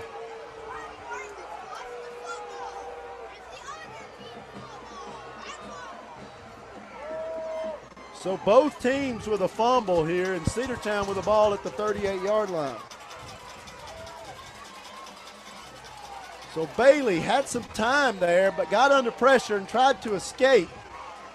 Picked it up and tried to throw it late, and they hit his arm. Now they're going to give it to Mathis right up the middle, and he's going to pick up 3 yards. Took it to the 35, crossed the 35, picked up 4 yards. It'll be 2nd down and 6 at the 34-yard line. Looks like tackle was made there by number 52 for the Yellowjackets, Jordan Rochelle. Jordan Rochelle coming in after Logan Holiday had to be carted off the field with a leg injury. 2nd down and 7, a gain of 3 by Mathis. Cedartown trying to drive it on us after we give it back to them. 2 fumbles in a row. Quarterback Hudson gives it to Mathis. Running hard. We hit him at the line of scrimmage. He bounces away. Picked up 2 yards. And there is a flag, and I believe that's going to be against Cedartown. I tell you, it looked like they were moving. There's a flag at the end of the play. One of the Cedartown guys came in there and hit somebody in the back, trying to push his running back forward, and that's going to be personal foul. Personal foul against the Bulldogs. That's a back trying to do something good and shut, but this is not college. This is in college, they will let you get behind the running back and push him forward. That is not allowed here in high school. And he came up and stuck his helmet in the back of a Rockmart Yellowjacket, trying to shove his running back forward. And that is a break for the Yellowjackets. It's going to be 3rd and a very long, maybe 19 yards to go. Ball all the way back to the 46-yard line. Rockmart's got their defensive coach all the way out on the field at the numbers. He needs to get back. Yeah, we need another big stance by the defense here. 3rd and 19. We got 1 safety in the game. Now 2. We walk another man back. Hudson in the shotgun. Low snap. His knee hit the ground. His knee hit the ground. His knee went to the ground as he reached down to pick up the ball. So that's a sack. They rolled the snap to him, and he reached down to pick it up, and his knee hit the ground. He lost 4, maybe 5 yards. Ball all the way back to the 49-yard line on the Cedartown side of the field. He'd have to get to the 26, and they're going to have to punt. Another good break for the Yellowjackets. 3:05, the clock running here in the second quarter, and Cedartown going to be forced to punt. Another good job by the Rockmart defense. Number 18, Lee Justin, to punt for the Bulldogs. He's standing back at his own 37-yard line, now 38. We send Javen Watley back deep to receive. He's at the 15. He's going to get the punt away. High, short punt. Bounces at the 25, and Cedartown downs it right there. We had a man in the area of the ball. Just get away from it, son. 2:38 on the clock in the second quarter. We'll take a quick commercial break. Score tied 7-7. A-Plus Storage Solutions is your local source for Graceland portable buildings. Graceland portable buildings can be equipped with a radiant barrier that reflects 97% of the sun's radiant heat. In the month of August, you can get the radiant barrier free of charge at A-Plus Storage Solutions. Come by and see us. We also sell R&B metal structures, carports, garages, as well as utility trailers, dump trailers, dog kennels, moving supplies, and much more. We're located at 821 Cartersville Highway in Rockmart. A-Plus Storage Solutions is open from 9 a.m. to 5 p.m. Monday through Saturday. Bailey takes the snap, going to give it to Zabrian Watley, and he's trying to get outside, and number 10 for the Bulldogs will not let him. The tackle made by Rashad Walker after a 1-yard gain. I tell you, we cannot get around this outside, no matter what we're doing. They're stuffing those holes around here. Yeah, they are reading that play, and the corner is coming up and holding the outside. We're not blocking the outside man. I said it was a corner. He's playing outside linebacker, and he stepped across the line of scrimmage and forced Watley back inside. That's exactly what he's supposed to do. Bailey in the shotgun. He's got 2 receivers wide right at 2nd and 9. We're going to give the same play up underneath again, this time to Watley, and he falls forward to the 36, picked up a first down. We blocked the outside man that time. We got a running back out there and blocked him. So maybe the coaches saw that same thing. 1:50 left in the first half. It's 1st and 10. Ball at the 37-yard line. Watley just lost his balance there. He probably would have been gone towards the races on that one. Cedartown going to take a timeout with 1:50 left in the first half, and we'll take a timeout as well. Are you sure your air conditioning system is ready for the heat and humidity Mother Nature has in store? Give the folks at Barnett Heating and Air a call to have your system checked out before it's too late. They have specials on preventative maintenance, and they have maintenance agreements to ensure your system is performing at its best. Barnett Heating and Air has been in business earning the trust and respect of the folks in our area. They install and service all brands of equipment. Barnett also offers 24-hour emergency service because they know your system may not decide to stop cooling during regular business hours. Barnett Heating and Air, 472 Industrial Drive in Rockmart. Phone 678-757-8512. Now back to the game on WZOT 101.9. All right, we're back here. 1:50 left in this first half, tied up 7-7. Our A-plus Storage Solution High School scoreboard, we got Darling Pepperell up 7-6 over Darlington. Cartersville up 21-0 over Allatoona. Got Tryon 7-0 over Coosa. Stay tuned for the halftime show. It's going to be brought to you by the Nathan Dean Agency, and we'll be sending it back to the station, and Brian will be giving you updates on scores from around the region tonight. Number 30, Chandler Garrett, is a slot receiver on the right side. Juke Boozer is on the outside on that same side of the field. Bailey going to give it underneath to Javen Watley. He's hit at the 40. He gets across the 40 to the 42. Picked up about 5 yards on the run. It'll be second down and 5. There's 1 minute and 38 seconds left here in the first half. We're going to have a sense of urgency. We've only got one timeout left with 1:30 and the clock's running. Garrett and Boozer split to the wide side of the field. That's the right side. Watley Hendricks is in now at the left wing back position. Javen Watley the right side. Bailey going to give it to – he's going to keep it. He's hit in the backfield, breaks away, gets to the line of scrimmage, and he's tackled for no gain.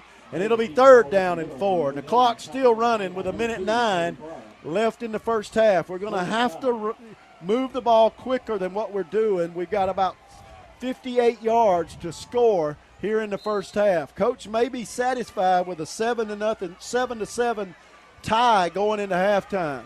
Third and 4. Big play here. Bailey going to give it again around the left side to Zabrian Watley. He gets to the 44 and gets no more. And it'll be fourth down and about 3 yards to go. And Cedartown takes a timeout with 40 seconds left in the half. Fourth down and 4. So let's take a timeout as well right here leading into halftime. Our kitchen is where our life happens. It's the heart of our home. It wasn't always perfect, but now it is, thanks to a home equity line of credit from family. I just love my kitchen. Use the equity in your house to love your home with Family Savings Credit Union. Visit FamilySavingsCU.com. Equal Housing Opportunity member NCUA. NMLS number 800746. Alvis Miller & Son Funeral Home is the only local family-owned and operated funeral home in the area. Their 24-hour community information line is open at 770-684-5438. Alvis Miller & Son Funeral Home, 304 West Elm Street in Rockmart. Yellowjackets play-by-play action continues on WZOT 101.9. Okay, 40 seconds to go here in this quarter, and the Jackets are fourth down and 3. Fourth and 3, and we're gonna go for it. With 40 seconds, we're going for it on our side of the 50. The ball's at the 44-yard line. We got a fourth down and 3 yards to go. We're going to send 2 receivers to the right. We've run the speed sweep to the left side every play tonight. Bailey draws them off sides. That's good. That is all we were trying to do. Bailey drew them off sides. I tell you, he really faked hard with his head and shoulder pads. I don't believe we would have ran the play. I believe we would have used that timeout had they not jumped off sides. I think that's what they talked about when they came off the field, was trying to draw them off sides. They couldn't, then take the timeout and punt. So Cedartown gives us that opportunity to get that play called. They took a timeout trying to get something here before the half. We got to air it out to the end zone. It's first and 10, a ball at the 48. Bailey in the shotgun. He's going to drop back to pass. He's going to throw it quick to Reed Couch across midfield. Flag. And there is a flag down. I don't know what the call is going to be. It was right there in the area of the catch. Reed Couch was wide open over here on the left side, and that's where the flag is thrown. He was the tight end on the left side, and nobody covered him. Ineligible man downfield. We had a blocker get downfield, too far downfield, and that'll back it up 5 yards, and that erases about a 12-yard gain for Couch. About a 12, maybe 14-yard completion is going to be negated because we had an illegal receiver downfield. We had a man get downfield from the line of scrimmage. That's a little picky with 40 seconds left to the half. By the refs. The official who threw the flag was standing right there watching the lineman.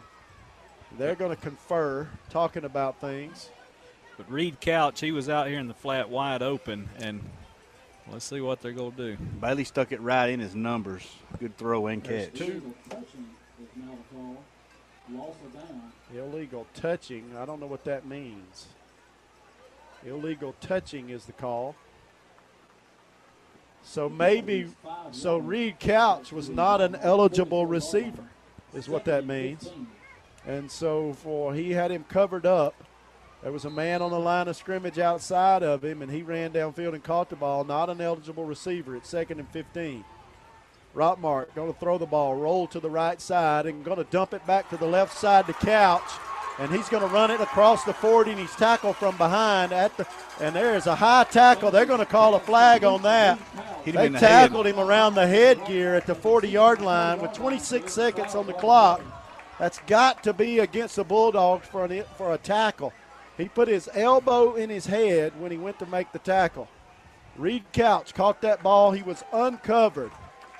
Tied in, left the line of scrimmage late, really just stepped behind the line of scrimmage and caught that ball. Nobody covered him for the second time in a row, and he took it downfield about 16 yards, about 12 yards, and the ball's at the 40-yard line. That was a good throw by Bailey, rolling to his right and threw back to his left. It's going to be a 15-yard penalty against the Bulldogs with 26 seconds left in this half. And that's going to take us down close to field goal range. That's at the 25. We kicked a longer field goal than this last week. We still got one timeout remaining. 26 seconds left here in the first half. We're going to send C.J. Culver wide to the right side, Juke Boozer wide left side. The two Watley brothers are your wing backs, and Reed Couch, the tight end, is going to split wide now to the right side in the slot. Bailey in the shotgun. Standing on his 29-yard line. He drops back to pass. He's under pressure. He's going to have to keep it. Hang on to the ball. He gets to the 21, and he's tackled there with 18 seconds, 17 seconds, and we're going to take a timeout. So Bailey was under pressure, and rather than getting rid of it, he tried to run it, and it'll be 2nd down and 6. We had to use our last timeout with 17 seconds. We've got time for maybe 2 more plays. But we got to get rid of it quick, and he cannot afford to run the ball up the middle like we did that time. That's a mistake by the senior quarterback that time, unfortunately. 2nd down and 7. We did have that timeout in our pocket, but we don't now. We've got to get the ball out of bounds on whatever play we run in order to stop this clock. It's either got to be out of bounds or in the end zone. Or incomplete. 17 seconds. Well, I'm hoping for the end zone, but we got to have enough time to set that field goal up. We might have time for one play here, and if we don't get it, kick the field goal. The ball's at the 21. It would be a 38-yard field goal, and we made a 53 last week.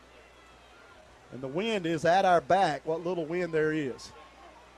Bailey in the shotgun. Receivers 2 on the right. Zabrian Watley.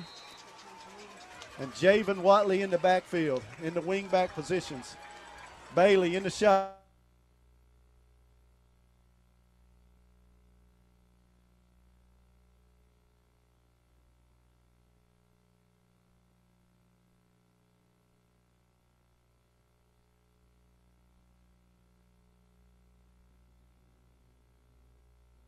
Did you know that Rockmart has its very own coffee house? Hi, I'm Anna Vogan, owner of South Marble Coffee House. We're located on South Marble Street across from Precious Paws. We serve everything from proper cappuccinos to lattes, macchiatos to frappes, pastries, cream sodas, and even smoothies and bubble teas. We have our very own in-house baker as well, preparing fresh pastries. Throughout the month of September, we will have a Connect 6 game at South Marble. Come on in and get your scorecard, and the winner will receive a $50 gift certificate. Also, be sure to check out our trivia night Friday nights and our acoustic live music sets during the South Marble Coffee House music series Saturday nights. Download our brand new app on your phone and order in advance when you're in a hurry. We can't wait to see you there. We are South Marble Coffee House located at 212 South Marble Street. You can also find us on Instagram and Facebook under South Marble Coffee. We hope to see you soon. Send our field goal kicker onto the field.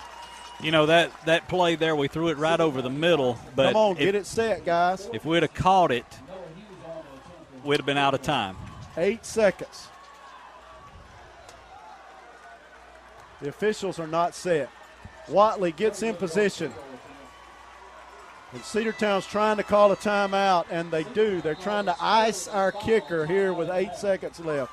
And really, I'm okay with that timeout because we were hurrying to try to get that play snapped. That gives us time to breathe a little bit and set up the field goal. The ball's on the hash mark on the left side of the field. Ball's sitting right at the 21-yard line. It'll be a 38-yard field goal attempt. And we know we got plenty of legs, so just take our time, get the snap. Good kick up. 38-yard attempt by Noah Hughes following this timeout. Cedartown's coaches came running down the field on a 4th and 5 and tried to call the timeout. Be sure to stay with us at halftime, brought to you by the Nathan Dean Agency. Brian will be bringing you all the scores from around the region on the A-Plus Storage Solution High School scoreboard tonight. So Noah Hughes, number 18, senior, place kicker, kicked a 53-yarder last week in a game that meant nothing. This one means a whole lot more. Bailey to hold. Ball at the 28-yard. The ball will be set down at the 28. There's the snap, the hold, the kick is up, and the kick is good. Rockmart will take the lead with 3.7 seconds left on the clock here in the second quarter. Michael, you said it might come down to special teams. Rockmart special teams just got us a field goal. It's 10-7, and I have to say the special teams got us the first touchdown. We blocked the punt. But we got 3 seconds to go. Threw a 40-yard pass to get the first score, and we just kicked a 38-yard field goal and take a 10-7 lead here going into halftime. And both defenses have played good so far tonight. They have. If you like defense, you've liked this game because both defenses have played really well. All right, so Jackets go up 10-7, 3.7 seconds left in this half. And, I'm not going to say too much until that clock is 0-0 up there. So Rockmart 10, Cedartown 7 with 3.7 left. All right, cover the kick. 3.7, cover the kick. They got Mathis back deep to receive with Pryor, number 2, and number 4. They got number 1 back. A lot of speed for the Bulldogs. They need to do an onside kick. Kick it, and they're just going to squib it. They're going to squib it. Frazier hits it at the 20. He's going to try to bring it left side. He's got some running room. Garrett Chandler trying to catch him. Garrett, and he did get him at the 41. The clock ran out. Is there a flag? No flag. No flag. Frazier just proved there he has some wheels. Number 30, Chandler Cooper. I got his name right finally. Chasing him down at the 40-yard line. But you got it. Finally. Number 30, Chandler Cooper, chases him down at the 40. And we'll go into halftime leading 10-7. And Michael's special teams was the story of the first half. I think it's going to come down to defense and special teams. But, hey, both defenses are playing good. We got both teams got good offenses. And so that's why I say it's going to come down to defense. All right, so we're going to break it away from here and send it back to the station for the halftime show. The halftime show is going to be brought to you by the Nathan Dean Agency, and we got Brian back there at the station, and he'll be bringing you all the scores from around the region tonight. And when we come back, getting ready for the second half, the Jackets will be kicking off to the Bulldogs. You're listening to WZOT Radio and Rockmart High School Yellowjacket football here on 1220 AM, 101.9 FM. You've been listening to exclusive coverage of Rockmart High School Yellowjacket football on WZOT 101.9 Hometown Radio. Presented by the John Purser Allstate Agency, Floyd Medical, the Nathan Dean Agency.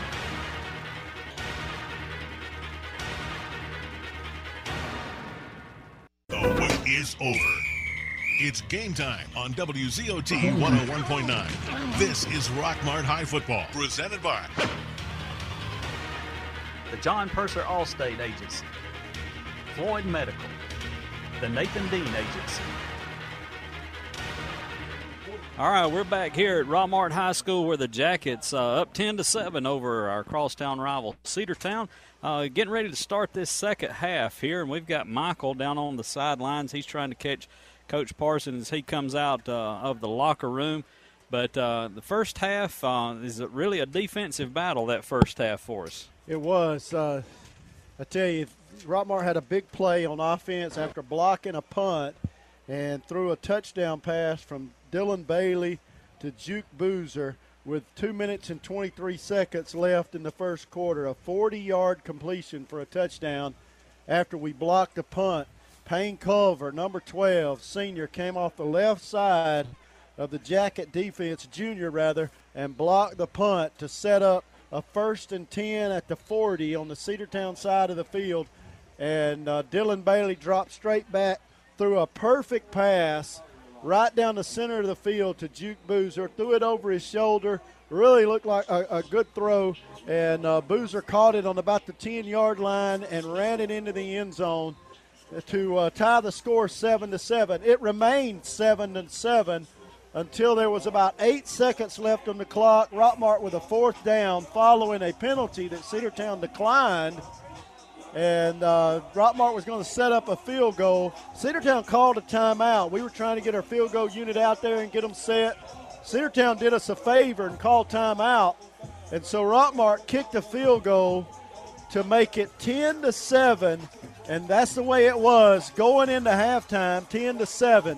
And so Rockmart's going to lead this thing. We're going to kick off to Cedartown to start the third quarter because we received to start the game. We about got Coach Parson down there with Michael, not quite ready, but we'll have Coach Parson in just a minute. But Rockmart comes out of halftime leading 10-7. We talked about how that last year Rockmart really didn't get to playing good until after halftime. We tried to come back, but we had dug the hole too deep to come back on them. A different story here tonight. Cedartown going to have to come from behind after Rockmart kicked a 38-yard field goal. Senior kicker Noah Hughes kicked a 38-yard field goal with 3.7 seconds left on the clock in the second quarter.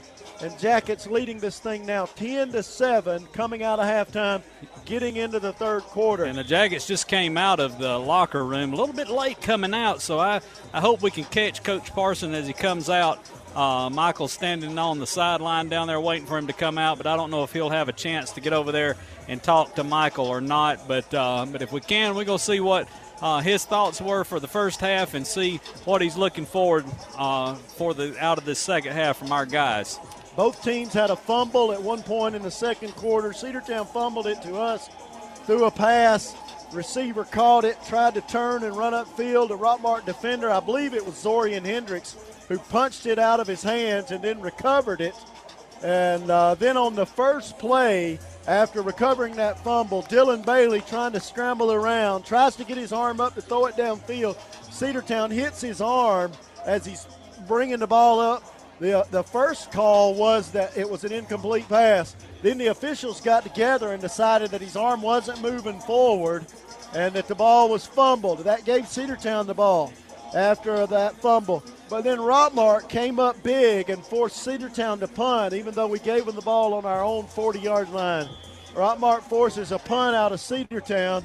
And all right, I think he's got Coach Parson down there right now. Go ahead, Michael. Yeah, I'm down here with Coach Biff Parson. Coach, it's the first game of the season.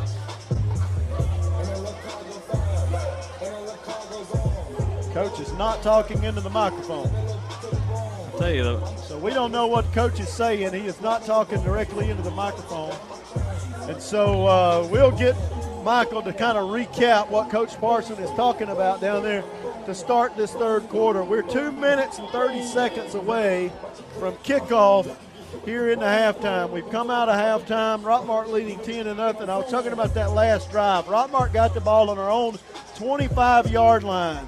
We had a first down. Zabrian Watley had a good run and ran the ball for 11 yards on a 2nd and 9.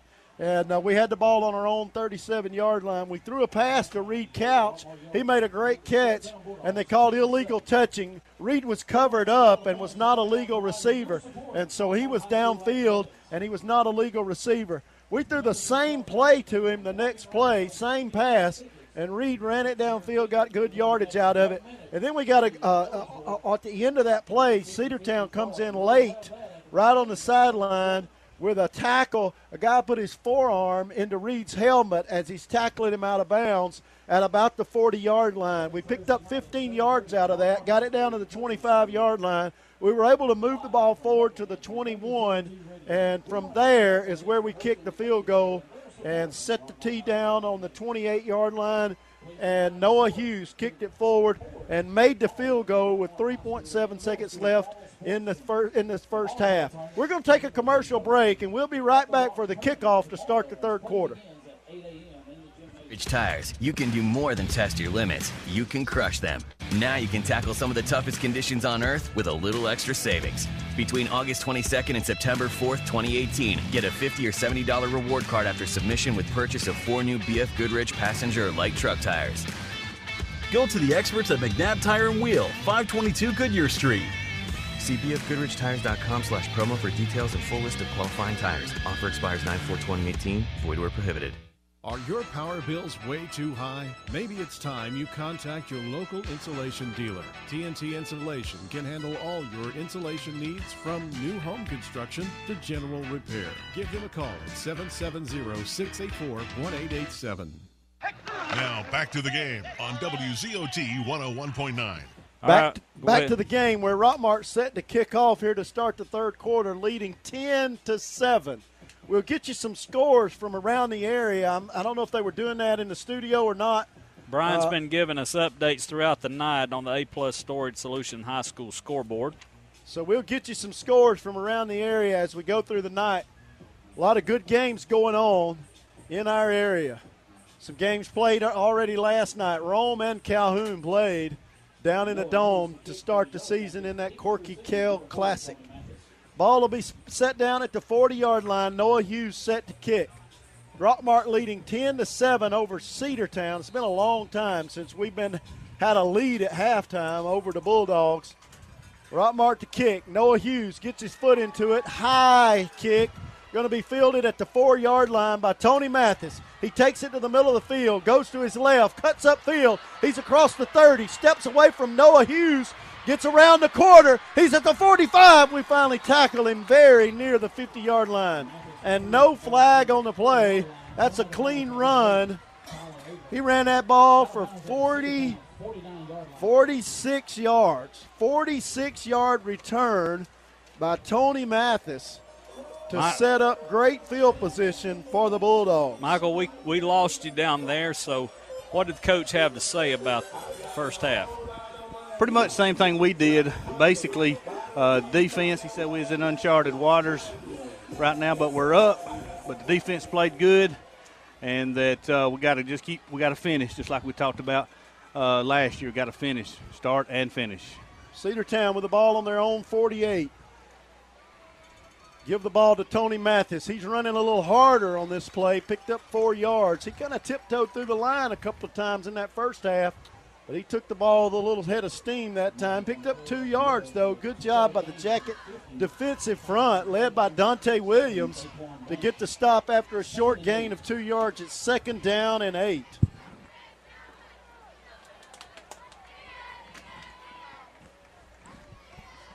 So the Bulldogs in the shotgun. Mathis, the running back. The quarterback going to have to keep it himself. He gets away from one tackler, and now a second one. And finally, the third one gets him at the 50. The tackle made by number 8 for the Yellowjackets. That's Tyler Abrams, the senior defensive back, coming up to make that tackle. It'll be 3rd down for the Bulldogs. The ball spotted at the 50-yard line, no gain. Tyler Abrams there, one of your free safeties. So Taji Hudson took that snap and tried to run it around the right side. That was a read option, and he decided to keep it, didn't give it to Mathis that time. He was hit a couple of times before was taken out there by one of our Jackets. There is a timeout on the field, and the officials are pointing something out to the Yellow Jacket staff. Something about I believe the player's bleeding. I believe one of the players is bleeding. Skint knee or something. And they're going to force him to come off the field. And nope. I'll tell you what it was in just a minute. Hudson in the shotgun. He's got a receiver split wide to the right, and we have to take a timeout because of that. We had a player on the field who had his knee pads rolled up, and his knees were showing.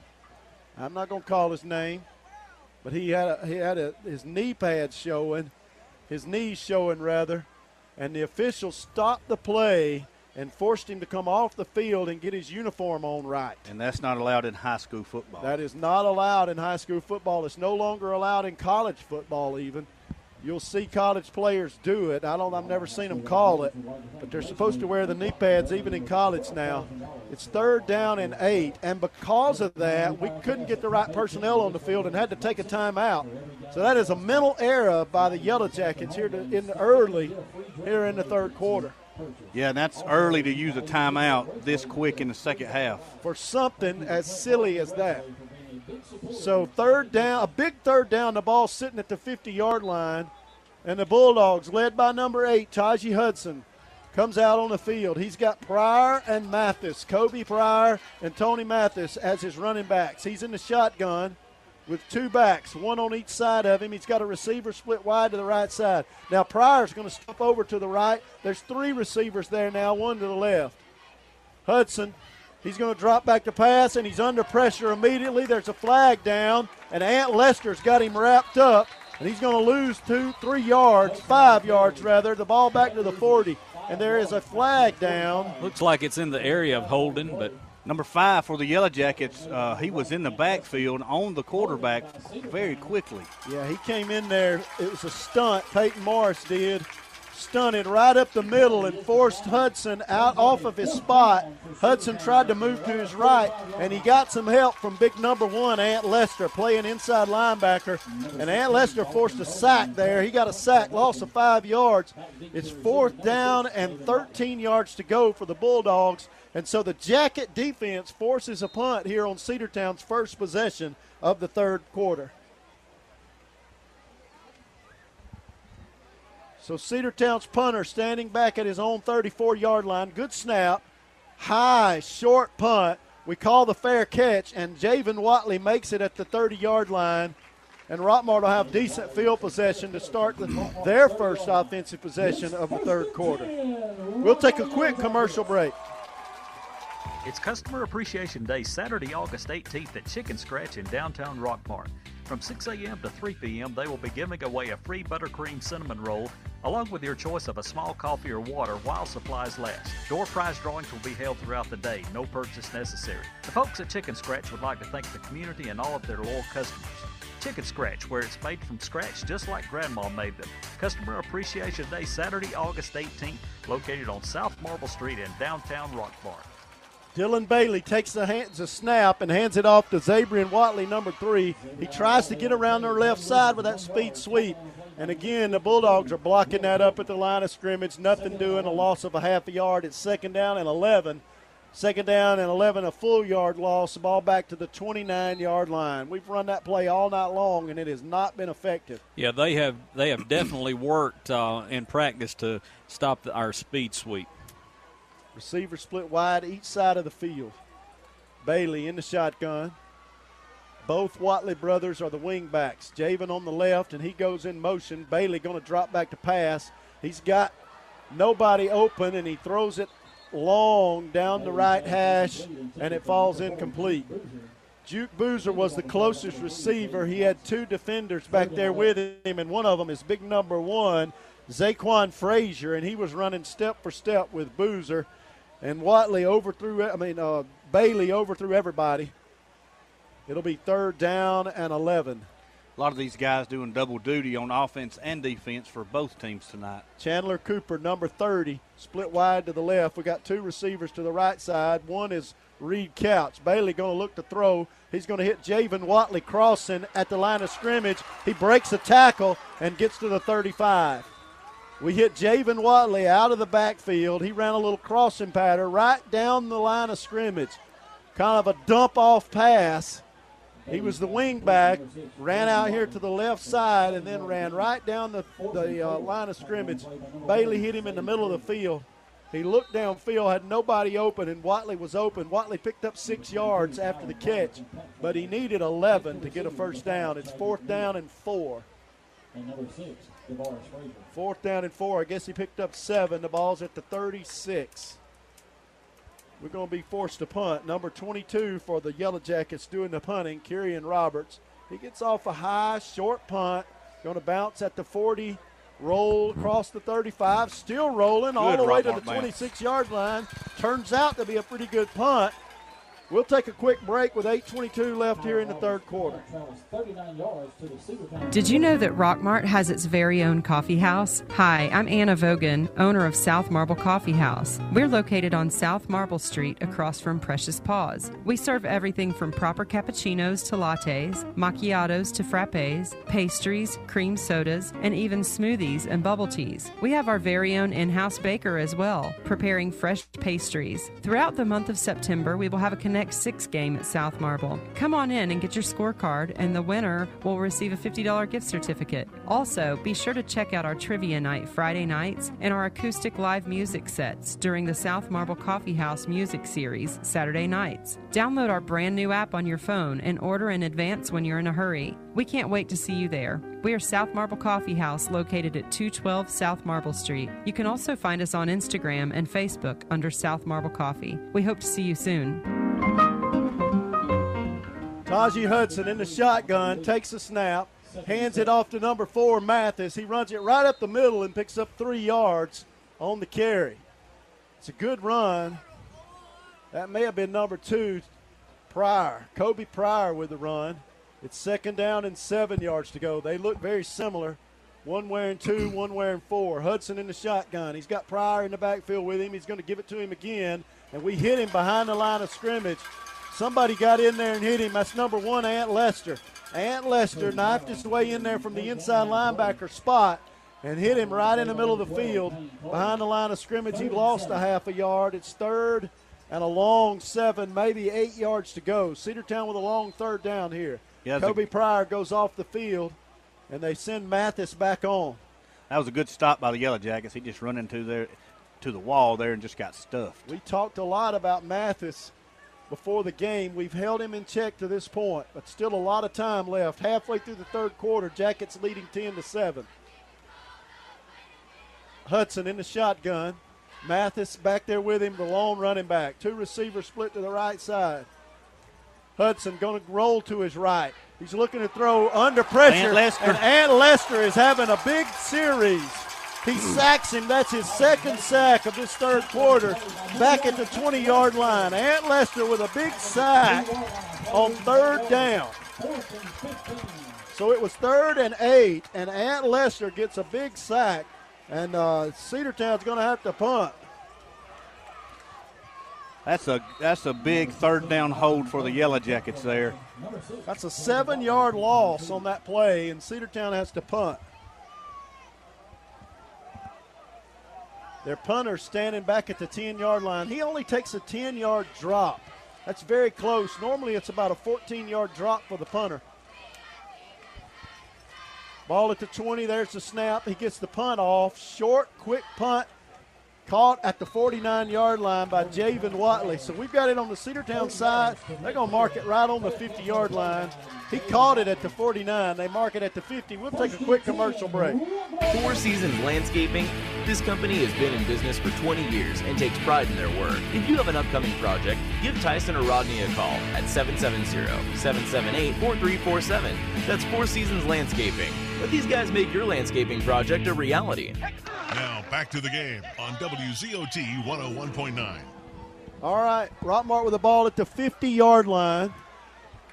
Dylan Bailey in the shotgun. He's got the Watley brothers in the backfield with him. He gives it to Zabrian around the left side. He picks up a hard fault, 6 yards on the run. Took the ball to the 44-yard line. That's one of the few times we've gotten positive yards with that speed sweep tonight. I tell you, 6 yards. Sooner or later we're going to break through on that speed sweep because we've tried it all night long, but they've been stuffing it up over here on us. They watched our films. We're asking our junior tackle on this left side to play and block that Cedartown defender. Bailey going to give it to Javen Watley out of the running back position. He's going to get a first down. He crossed the 40, got to the 39. They're going to blow him dead at the 39-yard line. Got a helmet come off there on the play. I tell you, they might have jerked it off of him. Javen Watley picked up 5 yards on a 2nd and 4. He'll have to come out for a down. I tell you, it looked like whenever they went in to tackle him, they might have got a little bit of a face mask there. Zorian Hendricks comes off the sideline to take Javen Watley's spot while Watley goes off to get his headgear back on. Boozer going to be split over here on the left side in the slot. They're moving from our right to our left, and he's got Chandler Cooper split wide on this left side of the field. The ball's on the right hash, sitting right on the 37-yard line. Bailey takes a snap, drops back the pass. He's got time to dump it off to Zabrian Watley out of the backfield. He crosses the 35, lowers his shoulder as he goes out of bounds and picked up 5 yards. Zabrian doing a good job there, catching the ball, backpedaling, and then regaining his composure to move the ball upfield. He got a good block there by number 30, Chandler Cooper, as he came around that left side. Picked up 5 yards. So Watley was lined up in the wingback position on the right side. He ran around behind his quarterback, and we dumped the ball off to him in the backfield, and he was able to pick up 5 yards. And the last couple of yards, he lowered his shoulder and ran over the Cedartown cornerback, going out of bounds. It's 2nd down and 5. Bailey going to keep it himself right up the middle. He's going to be close to another first down. He's going to be about a half a yard short, maybe. He might have got it. He's down at the 28. That's very close to where he needs to be. He's about a foot off of it. Yeah, they move it back to the 29. He's about a yard short of the first down. So Bailey took the snap, ran it right up the gut. We got Juke Boozer split wide to the right side, Chandler Cooper to the left side. Javen Watley's in the backfield as a wing back. Zabrian Watley is lined up in the running back position, standing right beside Bailey. No, that's Ant Lester. We're going to give it to Ant Lester. Coming around the left side. He steps through block tackles, crosses the 20, running hard. Give that man the football. He crosses the 20, gets to the 17-yard line. Rockmart picks up a first down. Ant Lester having a big game here tonight. That's a big run out of the senior running back. Yeah, on both sides of the ball, Ant Lester, a heavy runner. When he hits you, you know it. So on a 3rd and 1, Ant Lester picks up about 10 yards, took the ball to the 17-yard line, and he stays in the game at running back. Bailey in the shotgun. He's going to give it to him again, and we run it up underneath, reverse to Javen Watley. He gets to the 10. Picked up 6 yards, maybe 7 yards. We handed it to Lester going left, and he gave it to Javen Watley coming up underneath to take it to the right. And Cedartown calls a timeout. They need a breather. Cedartown's defense their shoulders are sagging. We have run them down the field, and now we're moving the ball in big chunks. With 3:42 left here in the third quarter, let's take a quick break. A-Plus Storage Solutions is your local source for Graceland Portable Buildings. Graceland Portable Buildings can be equipped with a radiant barrier that reflects 97% of the sun's radiant heat. In the month of August, you can get the radiant barrier free of charge at an A-Plus Storage Solutions. Come by and see us. We also sell R&B metal structures, carports, garages, as well as utility trailers, dump trailers, dog kennels, moving supplies, and much more. We're located at 821 Cartersville Highway in Rockmart. A-Plus Storage Solutions is open from 9 a.m. to 5 p.m. Monday through Saturday. Harrelson Termite can help you get a handle on your uninvited invaders. Give them a call today for a termite inspection. They also treat other pesky insects like bed bugs, ants, roaches, wasps. That's Harrelson Termite, 770-684-1488. Yellowjackets play-by-play action continues on WZOT 101.9. You know, hands off to the offensive line. They're starting to open up those holes for our running backs coming through there. They are. The ball's on the 10-yard line. It's 2nd down and 3. Bailey brings his team out there. He's going to have Javen Watley as his running back standing right beside him. Got a receiver to his right, one to his left. We're going to give it to Javen Watley, and he is hit immediately by Cedartown's big number 52, who gets in there, Will Pilgrim. And Will Pilgrim drops him for a loss of about 5 yards. And it's going to be 3rd and 8 now instead of 2nd and 2. We've got a 3rd and 8 situation. So we handed it to Watley immediately, and big number 52, the nose tackle, was right in there to make the stop. Nobody blocked him.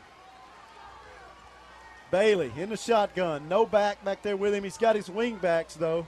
2 receivers right, 1 to the left. 3rd and 8. Going to drop back to throw. He's got a little time. He's under pressure. He's going to have to take it down and run, and he's not going to get a first down. He's hit at the 12-yard line. Bailey pulled it down. He had to.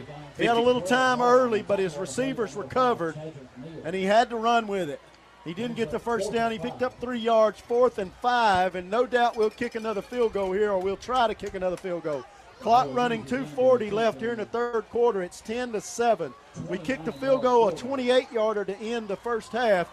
This one, a 38-yarder rather. This one would be a 28. The ball will be sat down at the 18. There's the snap, the hold, the kick is up, and the kick may be good. So a 28-yard field goal. Noah Hughes batting 1,000 tonight. Gets another field goal on the board tonight. Rockmart leads it 13-7. Our kitchen is where our life happens. It's the heart of our home. It wasn't always perfect, but now it is, thanks to a home equity line of credit from family. I just love my kitchen. Use the equity in your house to love your home with Family Savings Credit Union. Visit FamilySavingsCU.com. Equal Housing Opportunity, member NCUA, NMLS number. Mitchell Chiropractic and Wellness at 111 Felton Drive helps people achieve their wellness objectives by combining skill and expertise. If you are experiencing headaches, back, neck, or leg pain, call today at 770-684-4963. And now more exciting Rockmart Yellowjackets football on 101.9 Hometown Radio. All right, with 2 minutes and 21 seconds left in the third quarter, the Jackets go up 13-7 over the Cedartown Bulldogs. And that's 2 field goals on the night for Noah Hughes, a 38-yarder to end the first half, and now kicks a 28-yarder here with 2:21 left in the third quarter. And the Jackets leading 13-7 over the Bulldogs. And we're going to ask our defense to come up big again. It's got to start with covering this kick. Cedartown returned the kick at the beginning of the half down to the 40-yard or at the end of the first half. Now Rockmart kicks a low line drive kick out of bounds. Kicked it out of bounds. That's going to be a break for the Bulldogs. It goes out of bounds at the 22-yard line. They'll make us kick it again, are they? Or are they going to take it? I believe they'll take it there. They may back us. They're going to back us up 5 yards to the 35 and force us to kick it again. Our A-Plus Storage Solutions high school scoreboard got Darlington 17, Pepperell 14. Got Coosa up 17-14 over Trine. North Paulding 17, Paulding County 0. So the kickoff goes out of bounds, and that's a 5-yard penalty, and that's a mistake. You can't make mistakes against this Cedartown team. Rockmart leading 13-7 with 2:21 left in the third quarter. Noah Hughes to kick from the 35 now. Short, high kick, fielded at the 25 by number 1. He takes it left side. He's got a wall. He gets around it, 40, 45. We get him at the 48-yard line. A poor job of covering a kick. Number 1, Zaquan Frazier, took it 20 yards, 24 yards to the 49-yard line. So Frazier returns it 24 yards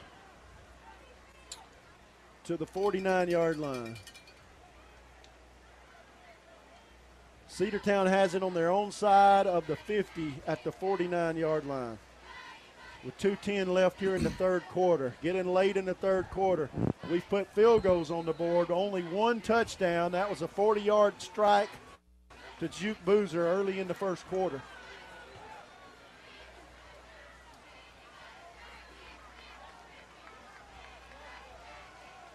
Hudson in the shotgun. He's got 2 backs back there with him, Pryor and Mathis. He gives it to Mathis, runs right up the gut, runs hard, picked up 4 yards. He crossed the 50, picked up 3 yards to the 48. They're going to spot him at the 47, say he picked up 4. Tackle made there by number 53, Dante Williams. 2nd down and 7. He picked up 3. Hard running by Mathis.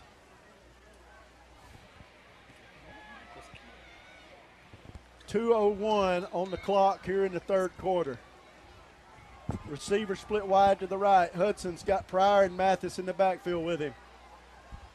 He calls for the snap. He's going to give it to Pryor this time. Running around the right side, there's a flag in the area where holding would be. It could be an illegal block there. Could be an illegal block against the other running back. Chop block against Cedartown, blocking below the waist. That is a big break because they were going to get a first down out of that run. He blocked Ant Lester there. Ant got up a little bit slow on that. The other running back trying to block Ant Lester in the backfield and chopped him, and that's a 15-yard penalty against the Bulldogs. So a mistake by the Bulldogs will set up a second down and about 23 yards to go, maybe 24. Xavier Watley came into the game for number 10 there, Mekhi Floyd. 36-yard line. Rockmart subbing a few. Second down and 23 yards to go for the Bulldogs. The ball is sitting on the on the Cedartown 36-yard line. They've got to cross midfield, get it to the Rockmart 41. Hudson in the shotgun. Got one receiver split wide to the left. Calls for the ball. It's a high snap. He drops back to pass, dumps it off to Tony Mathis. Hendricks is trying to get him.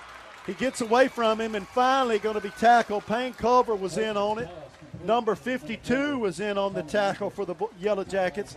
They picked up about 5 yards, maybe 6, took it to the 41. We've seen that play there a couple times tonight. It'll be third down now and 19. Third and 19. They just dumped it off to Tony Mathis in the backfield. Set up that little delayed draw screen to Mathis. It's third and 19. They're going to send 2 receivers to the right, 2 to the left. Hudson in the backfield. Too much time. Is there too much time? Yep. Flag on the play. Delay we'll of take game. it. We'll take it. Delay of game will back them up 5 more yards, and the Rockmart sideline goes crazy. It'll be third down, and they got all those yards back. About 23 yards to go for a first down. The ball back to the 36. Kobe Pryor, the running back. 2 receivers right to the right side, 2 to the left side. Hudson, the quarterback for Cedartown, in the shotgun, standing back at the 31-yard line. He's going to look to the roll to the right, another flag, and the Cedartown receiver left early. The Cedartown receiver on the wide side of the field left early, and he's going to argue his case, and he better watch out. You can't argue too much. They're going to back him up 5 yards. It'll be third down and 28 yards to go for the Bulldogs. Ball now back at the 31-yard line. 31-yard line for the Yellowjackets on the Cedartown side of the 50. They've got to get it to the Yellowjacket 41. So third and very long. Hudson has thrown some passes tonight, but they've been just the dump-off passes. He's in the shotgun. He's going to roll to his right. Again, dumps it off underneath, set up a receiver screen, and number 1 brings it back across the field, picks up about 5 yards. Jaquan Frazier, they just set up the receiver screen on the left side, and he came to the middle of the field. It'll be fourth down and 22 yards to go. That's going to bring an end to the third quarter, guys. Yeah, the third quarter's going to end. Rockmart leading 13-7. Tackle made by? Yeah, that was by number 22 there, Kyrian Roberts. So Kyrian Roberts with a big tackle on third down. Rockmart goes into the fourth quarter leading 13-7. If you insure your house and your car with Allstate, you'll save money. Up to 10% off the auto bill and 15% off the home insurance. If you ever need to use that insurance, you'll have the convenience of having only one agent to call. The Allstate home and auto discounts. More convenient, more reasonable. You shouldn't have to pay more for convenience. That's Allstate stand. To find out more about Allstate home and auto discounts, visit your local Allstate agent, John 70684-1328. Are you in good hands? Yellowjackets play-by-play action continues on WZOT 101.9. All right, we're back here at Rockmart High School where we're starting this fourth quarter. Jackets up 13-7, and Cedartown facing a 4th down and a long 23. The ball sitting on their own. They're still walking it back there, aren't they? Looks like about the 30-yard line. 4th down, the ball on the Cedartown side of the 50 at the 37. Javen Watley back deep to receive. He's standing at his own 35. We need one all the way back, guys. Cedartown has kicked it short and covered the punt tonight. They've given us no chance to return it. Watley's had to call a fair catch every time if he could catch it at all. 13-7. Cedartown forced the punt. The punter standing at the 25-yard line. He calls for the snap.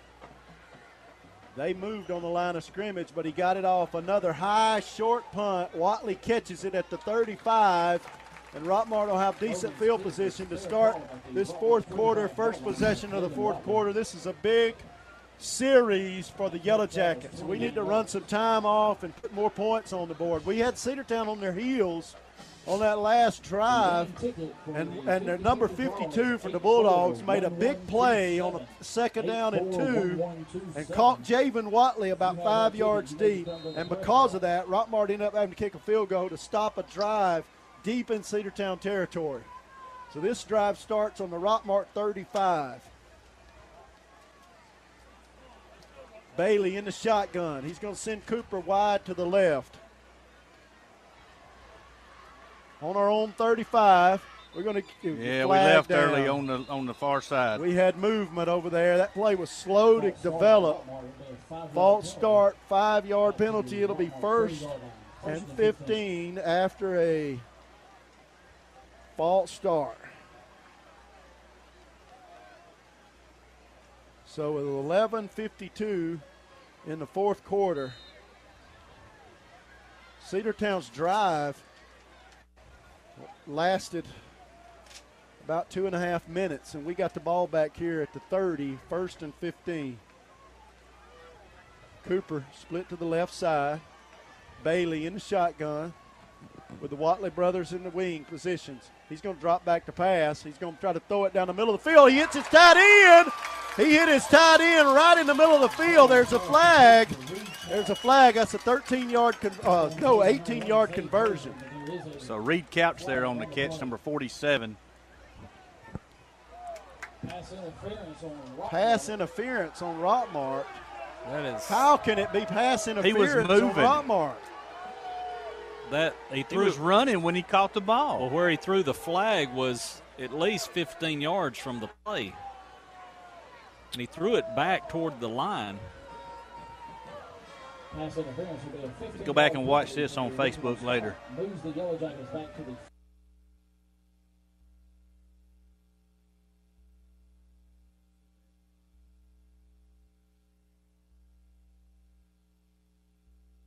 Our kitchen is where our life happens. It's the heart of our home. It wasn't always perfect, but now it is, thanks to a home equity line of credit from family. I just love my kitchen. Use the equity in your house to love your home with Family Savings Credit Union. Visit FamilySavingsCU.com. This is Ryan Robinson, branch manager of your local Family Savings Credit Union. Come by and visit us sometime, 101 Felton Drive, Rockmart, Georgia, 770-684-8601. Equal Housing Opportunity member NCUA. NMLS number 8007. He had a receiver in the area, and he threw it over his head, and one official has thrown a flag and said it's intentional grounding. They need to talk about that one. That is not intentional grounding. Javen Watley was in the area of the pass. They need to wave that off. They are. He did. They're going to wave it off. The official who threw the flag did not see the back out of the backfield in the flat right side.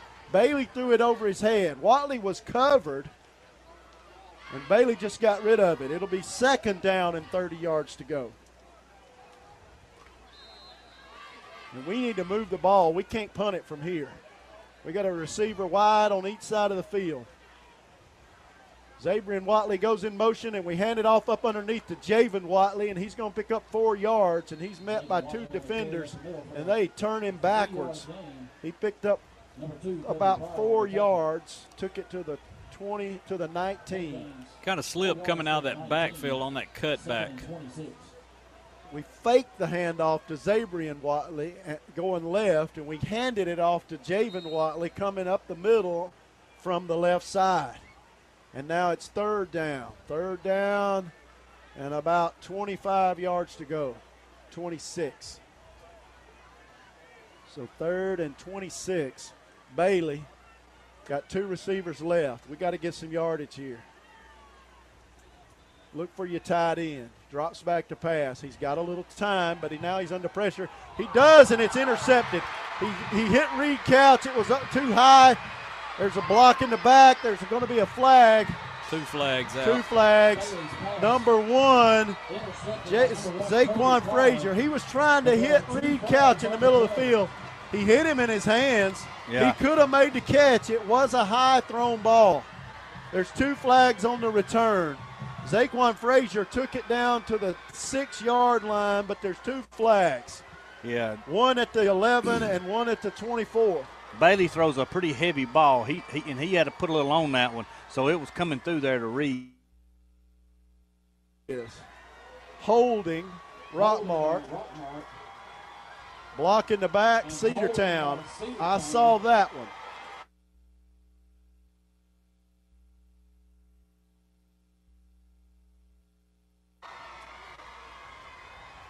The block in the back, the holding was before the play, was during the beginning of the play, so they declined that one. Block in the back was at the 26-yard line, and they'll mark that off. They will mark that penalty off, the block in the back, and Cedartown will have the ball after this interception. If they had not taken, they had to decline the holding, or it would have negated the interception. So Cedartown, they mark it off to the 37-yard line, and the Cedartown coaches want to know what's going on. Ball at the 37-yard line after the 15-yard penalty, or the 10-yard penalty for a block in the back. And the Cedartown fans don't like it. They thought it should have been spotted where the play ended, but they'd had to decline the holding penalty, and they marked off 10 yards against a block in the back. So Cedartown with an interception. That's the first interception of the night. And Cedartown has the ball on the 37. And the officials stop the play. Got to get the chain set. 10:18 on the clock. Stop them, Rockmart. Tony Mathis and Kobe Pryor in the backfield with Hudson. Taji Hudson, the quarterback. Calls for the snap. He's going to give it to Pryor. Kobe Pryor. Runs right side up the middle. He picked up 7 yards. They're starting to gain big yards. Both defenses are tired. They've played a lot tonight. 10:05 and the clock's running. It'll be 2nd down and 4, and we need a break here. They're deep in our territory. They've got a pretty good field goal kicker, but they need a touchdown. Score is 13-7 with 9:50 on the clock. Both teams with 2 timeouts. Hudson in the shotgun. He's going to give it to Mathis, who's up the middle for 6 yards, got the first down. Mathis picks up the first down, gets the ball to the 25. 13-7. Getting kind of late here in the game now. 9:41 left in this ball game. Cedartown driving it after an interception. Tackle made there by number 1, Ant Lester. Ball at the 25-yard line, 1st and 10, Bulldogs. All right, watch a play fake. If they run a play action and throw the ball, we are biting on the run. High snap, they give it to Pryor. He picks up 5 yards. They're gaining yards at big clips now. Took it to the 20-yard line. Those big offensive linemen for the Bulldogs are pushing us off the ball, and they picked up another 6 yards. 2nd down and 4. After a while, they're just leaning on you, and it wears you down. 2nd down and 4 yards to go. Clock moving, 9:10. Cedartown in no hurry. Rockmart leading 13-7. Come on, defense. Bad snap. The quarterback going to have to keep it. He sets up some blockers. He's around the corner. We push him out of bounds at the 11-yard line. Hudson with a bad snap had to keep it. He ran it around the right side. Mathis led him around the right side, and he picked up a first down. Ball spotted at the 13-yard line. 1st and 10 Bulldogs. Cedartown wearing their away white jerseys, threatening to score here in the fourth quarter. 8:57 on the clock. Hudson calls for the snap. He's going to give it to Pryor, and he falls forward to the 10, short, a gain of about 4 yards. Kobe Pryor, number 2, picked up 3 yards. It's 2nd down and 7. He's got to get it to the 4 to get a first down. Rockmart's going to have to stop them right here on this 2nd down and 7 yards to go. We got 4 big defensive linemen on the line of scrimmage. We've gone to a 4-3 here in the red zone. Hudson going to give it to Mathis. He's hit behind the line of scrimmage, gets away, and picked up 3 yards. I tell you, that's a senior running back there. We had a man in the backfield as soon as he got the ball. He just turned his shoulders and eluded the tackle, and he picked up 3 yards to make it 3rd and 3. 3rd and 3, picked up 4 yards. It's 3rd and 3. 7:55 on the clock left in the ball game. Cedartown down 13-7 to your hometown Yellowjackets. Hudson gives it to Mathis. He's trying to go left. We're trying to stop him in the backfield. We do! That is a big hit by Ant Lester, number 1, at the 10-yard line. Ant Lester has played good defense tonight. Cedartown lost 2 yards. It'll be 4th down and 7 yards to go. They lost 3 on that play. 4th and 7. I'm sure they're going to kick it. They'll go for it. 4th down and 7 with 7:22 on the clock. They're going to call a timeout. We'll take a timeout. 7:20 on the clock. Rockmart leading the Bulldogs 13-7. It's Timbo's Smokehouse on the move with the best barbecue around. It's smoked low and slow. The secret is out. It's delicious barbecue, ribs, and pulled pork. Look for Timbo's gleaming white food truck in front of Top Dish Yogurt in Cedartown on Thursdays. And then Fridays and Saturdays to the Raceway in Rockmart, Georgia on Highway 278. That's Timbo's Smokehouse. Smoker.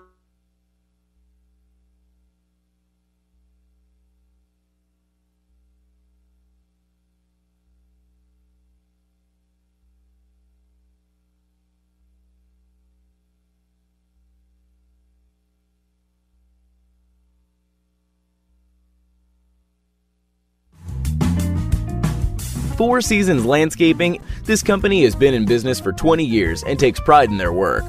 If you have an upcoming project, give Tyson or Rodney a call at 770-778-4347. That's Four Seasons Landscaping.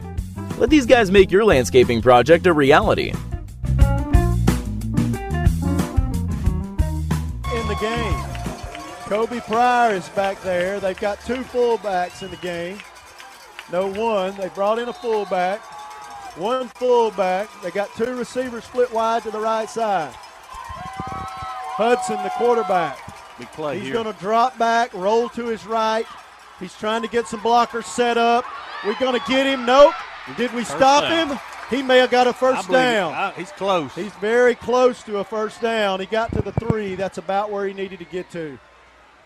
That was a designed run, I believe. They set up blockers on the right side. He took the snap and rolled to his right and just kept it. And picked up. Did he get a first down? They're going to measure. Wow. 4th and 7, and they tried to run the quarterback with a kind of a delay sweep around the right side. I guess if he had somebody wide open, he'd have thrown the ball. But when he didn't, he pulled it down. And I believe he's going to be just short, but we can't really see from where we are. They're down there to our left on the Carlton Farm end of the field. And he has got the first down. He got the first down by just about a half a yard. And so Cedartown will have 1st and goal at the 3-yard line. We had our chance to get him in the backfield. We had a hand on him, and he got away. We had a hand on him in the backfield, and he got away. And Cedartown's picked up a first down with 7:11 on the clock. Rockmart leading 13-7. That's a big break for the Bulldogs there. So our offense is getting a rest, and we're going to need it because we're going to have to drive on them if they score. First and goal from the 3. They've got both backs back in the game, Mathis and Pryor. Hudson takes the snap. He gives it to Mathis, and he's through for a score, I believe. He may have fumbled crossing the field, the goal line. Touchdown Bulldogs. That makes it 13-13. They need to stop the clock. 6:47. They do stop the clock. So the score is tied. That puts a lot of pressure on the field goal kicker. Number 19, Carlos Sanchez, is going to come in and attempt an extra point. Nope.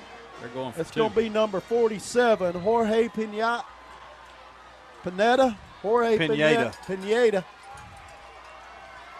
He's going to kick the extra point. Number 47, Jorge Pineda.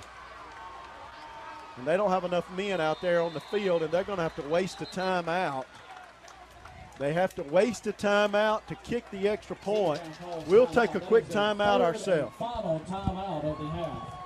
Four Seasons Landscaping. This company has been in business for 20 years and takes pride in their work. If you have an upcoming project, give Tyson or Rodney a call at 770-778-4347. That's Four Seasons Landscaping. Let these guys make your landscaping project a reality. Harrelson Termite can help you get a handle on your uninvited invaders. Give them a call today for a termite inspection. They also treat other pesky insects like bed bugs, ants, roaches, wasps. That's Harrelson Termite, 770-684-1488. Yellowjackets play-by-play action continues on WZOT 101.9. All right, Cedartown has scored to tie the game 13-13 with 6:47 left in the game. Tony Mathis took it in from the 3-yard line to make it 13-13 with 6:47 on the clock. And now they're going to kick the extra point. They had to take a timeout, and that is their last timeout. That's big. They didn't have the right personnel on the field to kick the extra point, and they're going to have to try it now after using their last timeout. Leading the score tied 13-13. Number 47 to do the kick. Snap, hold, kick is up, and kick is good. And that means Cedartown takes the lead 14-13 with 6:47 on the clock. We'll be right back after this break for the kickoff. Welcome to the Mini Morning News Show, where we are so excited about Chick-fil-A's Chicken Minis for breakfast that we've minified the news. In real estate news, tiny homes for those who like everything within arm's reach. In culinary news, micro food, because, small plates. In entertainment news, this year it's all about the mini-series. In pop culture news, mini everything. Because, aw. All right, thanks for listening. Now go put some mini in your morning with the chicken you love for breakfast. Chick-fil-A's Chicken Minis until 10:30 a.m. Yellowjackets play-by-play action continues on WZOT 101.9. All right, Cedartown has scored with 6:47 left in the ball game to take a 14-13 lead. So, guys, we got a ball game. And that follows an interception. They intercepted the ball. They ran it down to inside the 10, but some penalties brought it back to the 38-yard line. That drive started on our 37, rather. When they got the ball, there was 7:20 on the clock. Now there's 6:47. So they ran off less than a minute on that drive and scored. And so Rockmart will have plenty of time if they can move the ball. We got 2 timeouts left. Down 14-13.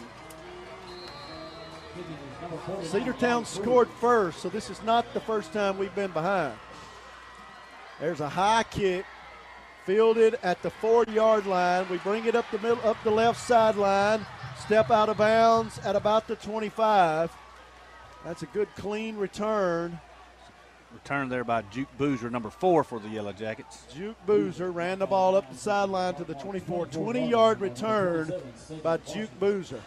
So a good return. 1st and 10, Rockmart Yellowjackets. And as you hear the PA announcer say, it's 1st and 10, Yellowjackets at the 24. I tell you, we've got to move the ball. Yeah, it's time to go to work. Take now. advantage of that defense being hopefully a little bit tired on their side, too. 6:40. But hey, they got a Cedartown's long break. energized. They've got momentum right now. Their defense has been off the field a long time. We're going to put in a power set here. We got wing backs, 2 running backs in the ball game, our tight end, and we're going to give it to Javen Watley. He's trying to find a hole. He's hit it to 25. He got 1 yard. All those bodies on the line of scrimmage or near the line of scrimmage, and we got 1 yard out of that. It'll be 2nd down and 9. Clock running, 6:25. Now we're going to send Cooper wide to the left side. Chandler Cooper. Juke Boozer wide to the right side.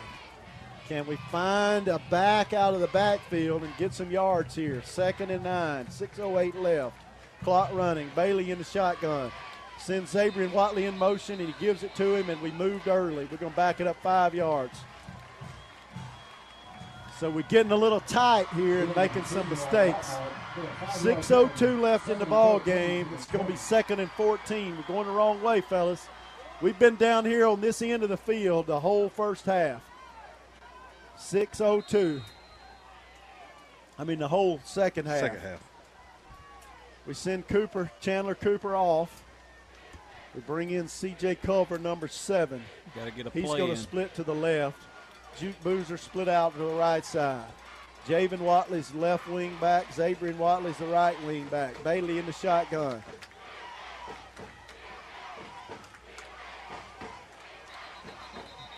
Yeah. Rockmart. Yeah, we there's moved. A flag. Yep. Illegal motion. No, that's delay of game. They called delay of game. We moved, but the back can move. He could go in motion. He didn't. He stopped, but we got a delay of game. They had a hard time getting the play in that time. Delay of game against Rockmart. 2nd and 9, and those are mistakes. Those are team mistakes. So we send a receiver wide to the left side. 2nd and 19. Boozer comes in close on the right side. Bailey in the shotgun. Calls for the snap. He's going to fake the handoff to Javen Watley. We got a flag down on the left side of the field. Bailey just going to try to keep it. He gets back to the 23, but there's a flag at the line of scrimmage. Clock stops 5:23. Another flag. That's 3 in a row. Illegal shift against the Yellowjackets. We kind of lost our heads here on this drive. Jackets down 14-13, deep in our own territory. It's going the wrong way, fellas. We had this going. This is the same thing we had going last time. We tried to throw it out on 3rd and long and threw an interception. Now we got 2nd and 23, 24 yards to go. 2nd and 24, we'll say. It is 2nd and 24. They got to get it to the 34. The ball's sitting right on the 10. Still trying to get a play in. Bailey in the shotgun. 2 receivers split out to the left side. Bailey gets his line of scrimmage set. Now he's going to fake the handoff. He's got time to throw. He throws it short. It's going to be picked off again. No, dropped it. He threw that ball short. He was under pressure by Tony Mathis, playing outside linebacker. And he got it off and just threw it up too short for his intended receiver, Zabrian Watley, who had 2 guys covering him. So it's going to be 3rd and 24, an incomplete pass. So right with a 3rd and 24, and Cedartown's leading this ball game.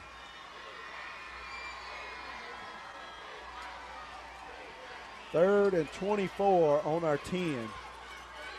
2 receivers left. Bailey drops back to pass. He's got time. You better get rid of it, though. And he throws another interception to number 10. Nobody in the area of that pass. I don't know who his intended receiver was. Number 10 for the Bulldogs. That's Rashad Walker. I tell you, that's about as good as we were going to do punting it. We would have punted out of our own end zone. Cedartown's going to have it at the 35, but we have not punted it far tonight. So that's about as good as we would have done punting the ball. 1st and 10 Bulldogs on our 35-yard line. We just need to make a big stand here and then get the ball back. Yep, 5:06, and we've got 2 timeouts. Don't lose your minds here, team. You got time. Defense needs to come up with a stop. Cedartown will no doubt just try to run the clock out. Cedartown's got it on our 35. They're in the shotgun. They've got Pryor and Mathis in the backfield with the quarterback, Hudson. He's going to give it to them. They are there offside. Back them up. We'll take them. Cedartown was moving. They never got set. I tell you what they were doing. They were looking to the sidelines to get their fans cheered up, riled up, and they snapped the ball on them. So 1st and 15. Ball at the 40.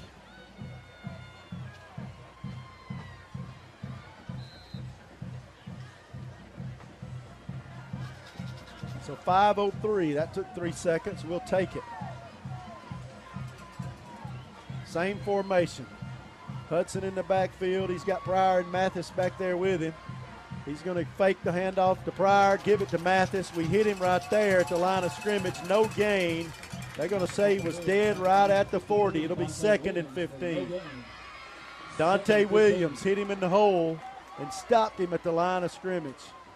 Ant Lester come up there from the inside linebacker spot that time. Got in on the tackle as well. It's 2nd down and 15 with 4:38 the clock running. Cedartown will take all the time they can. 4:33. They come to the line of scrimmage taking their time. Mathis and Pryor in the backfield standing behind their quarterback, Hudson. They look to the sideline. They're going to change the play. Hudson comes and talks to his line of scrimmage.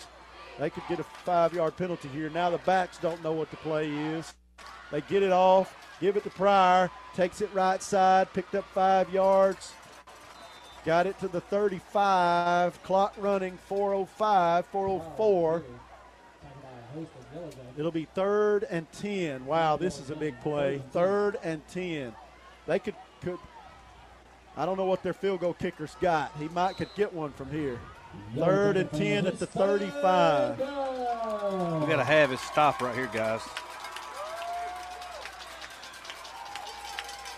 All right. Clock running, 3:38. Hudson looks to the sidelines. Now he steps up. Going to take the snap. It's over his head. He's going to have to run it. We're going to get him back at the 40.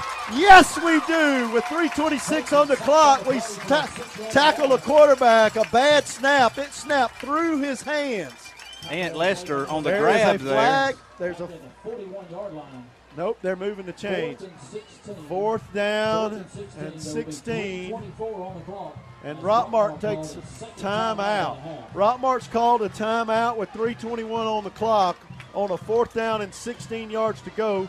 We'll take a quick timeout as well with 3:21 on the clock. Lewis Motor Company is the oldest car dealership in Rockmart. They have been serving Rockmart and the Polk County area for 56 years, providing quality used cars and great customer service before, during, and after the sale. Lewis Motor Company is proud to offer guaranteed credit approval while you wait. Give them a call today at 770-684-6694 or stop by and see our staff at Lewis Motor Company, 218 South Piedmont Avenue in Rockmart. Yellowjackets play-by-play action continues on WZOT 101.9. All right, Cedartown leading 14-13 with 3:24 left in this ball game. And they're in a 4th down and 16 yards to go, and they're going to punt. 9-yard drop, rather. He's standing right at the 50. That's a short drop. Could we block it? We're not even going to try to. He gets off a good punt. Watley going to field it at the 10 and get a return. Get the block, yes. Great block. Yes. 30. There's a flag. 35-40. This one's coming back.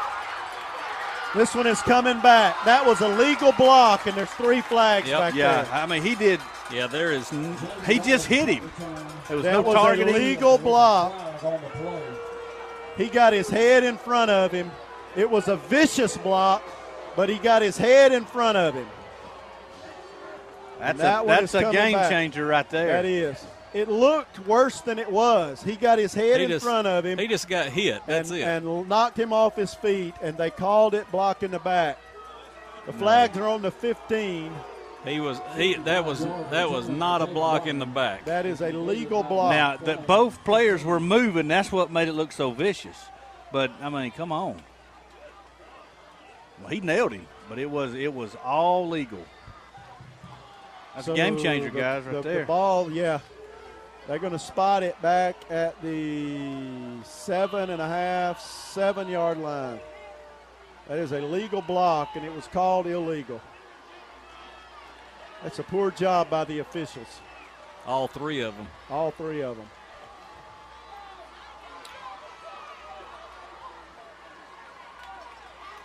All right, 3:09. Rockmart deep in our own territory, down 14-13. There's another one. And there's another flag. That one's on the sidelines. I don't know what somebody said. Somebody said something. A blindside block on Rockmart. Half the distance to the goal, back to the 7-yard The official's pointing at somebody else, not the head coach. He called a penalty against somebody on the sideline. That takes it to the 4-yard line, and Rockmart's got to go 96 yards, 14-13. They got to go 96 yards. In 3 minutes and 9 seconds. And We can do it. it. Officials have stopped the game. It's 1st and 14. If they're going to move the change, it's going to be 1st and 10. That play was a dead ball foul. 1st and 10 from his own 1st and 10 from the 4-yard line. With 3:09 left in the ball game. Bailey in the shotgun with the receiver split out wide each side. We give it up underneath to Zorian Hendricks, and he's hit at the 5-yard line. That's the first time he's run the ball tonight. He picked up 1 yard.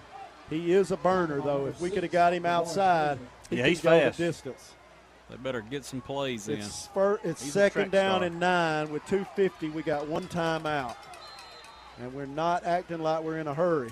Bailey looks to the sideline, still waiting. 2 receivers split to the left side. Clock running, 2:36. We're taking way too much time. You better throw it. He's under pressure. He hits his receiver, and he just dropped it. He's better off dropping it.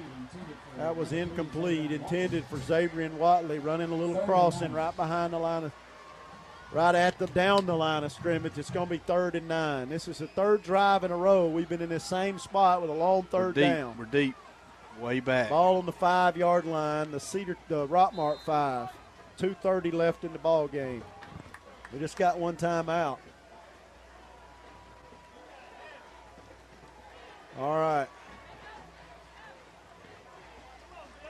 2 receivers to the left. Bailey in the shotgun, standing on the goal line. Brings a man in motion. Going to fake the handoff. He's under pressure. Rolls to his left. He hits Juke Boozer at the 25. 1st down. That gets us out of the hole. Clock's going to stop at 2:21. Good throw, Juke good catch Boozer there, guys. made a good catch. Caught the ball. He was downfield about 14 yards.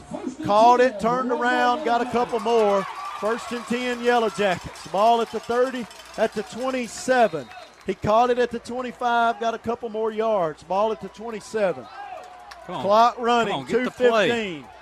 They don't know what the play is going to be. We got 2 receivers wide to the right, taking way too much time. 2:08. Bailey got the play now. Comes to the line of scrimmage. 2:03 left. Get the play snap. We get it off, fake the handoff, look to throw. Got a little time, dump it to Javen Watley. 25, gets to the 30. He gets outside. Lowered his head. 8-yard gain, 9-yard gain, but the clock's running. A minute 46. We got to get the play in quicker. Come on, get it in. Clock running, 1:40. We got one timeout. 2nd down and 1, the ball at the 37-yard line. Come on, guys. Get to the line of scrimmage. 2 receivers wide to the right side. Bailey in the shotgun. Takes a snap, gives it to Zabrian Watley. He's hit at the line of scrimmage. He spins forward. They say it's forward progress. Got him a first down. The clock stopped for just a second to move the change. It'll be 1st and 10 at the 39. That forward progress was a little yeah, I believe it was a generous call. 39-yard line, 1st and 10. They owe us one. After the block. They owe us a few after that one. So 1:18, the clock running. Come on, we still hadn't called the play. Players still looking to the sideline. 1:12. Bailey comes to the line of scrimmage. Looks over the defense. 2 receivers to the right. Takes a snap. Drops back to pass. He's got a crossing receiver at the 40. He breaks the tackle. 45, 50. He gets a first down.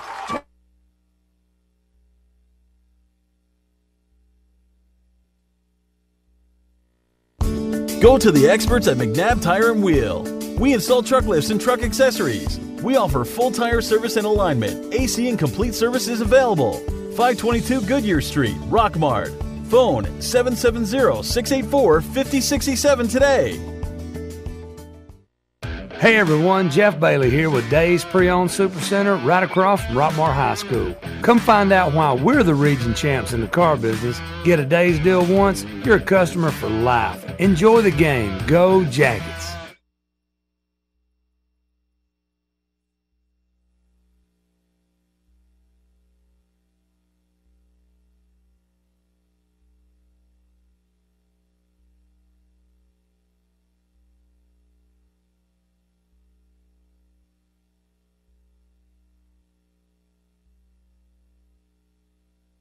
Are your power bills way too high? Are you staying cold in the winter? Maybe it's time you contact your local insulation dealer, Timmy Montgomery, for insulation inspection. TNT Insulation can handle all your insulation needs from new home construction to general repair. TNT Insulation also specializes in spray foam insulation. Stop by to see them at 562 P Ridge Road in Rockmart. But we got no timeouts. Cedartown side of the 50, no timeouts, 41 seconds. The wind is in our faces. Bailey in the shotgun, 2 receivers split to the left. You got to throw the ball. Drops back to pass, hold it line. He's under pressure, he's sacked. Get up off the field and get the play call. The clock never ran. No. The clock never started. It does now. The clock never started. It's now running 35 seconds. We'll never get it to spike it. We got a free play. Bailey is going to spike it with 2nd down. They're going to call a penalty. Illegal motion. Illegal motion against the Yellowjackets. The clock's still running. The clock is running. 24 seconds. The clock kept running. I guess they took the time back off of it. 24 seconds on the clock. Now they called a penalty, so the clock has to run. They called a penalty. They'll back it up 5 yards and start the clock as soon as it's set. Rockmart has to get up and get ready. We got a man down tying his shoe. They'll start the clock as soon as they get it set because that's a penalty. We don't get the credit for clocking the ball. And we have no timeout. Our quarterback's tying his shoe. As soon as he gets up, they will start the clock. 24 seconds. He's set. There's the clock. It's running now. He drops back to pass. He's under pressure. He throws the ball. He's got Duke Boozer at the 35. Go, boy. 30. He's running. He's going to score. 20-10. No flag. Touchdown. No flag. No flag over there. Flag on the far side. There's a flag at the 20-yard line. What is that? What is that? That's got to be, what is that? Nobody. They're waving it off. They waved it off. Woo! Touchdown. Jude Boozer. Come across the middle. That is a 49-yard. Wow. Dylan Bailey had a lot of pressure on him. That ball was on the 43. That is a 57-yard touchdown. That's the 2nd touchdown run of the night for Jude Boozer. He caught that ball at the 40-yard line and took it all the way for a score. snap, hold, kick is up, kick is good.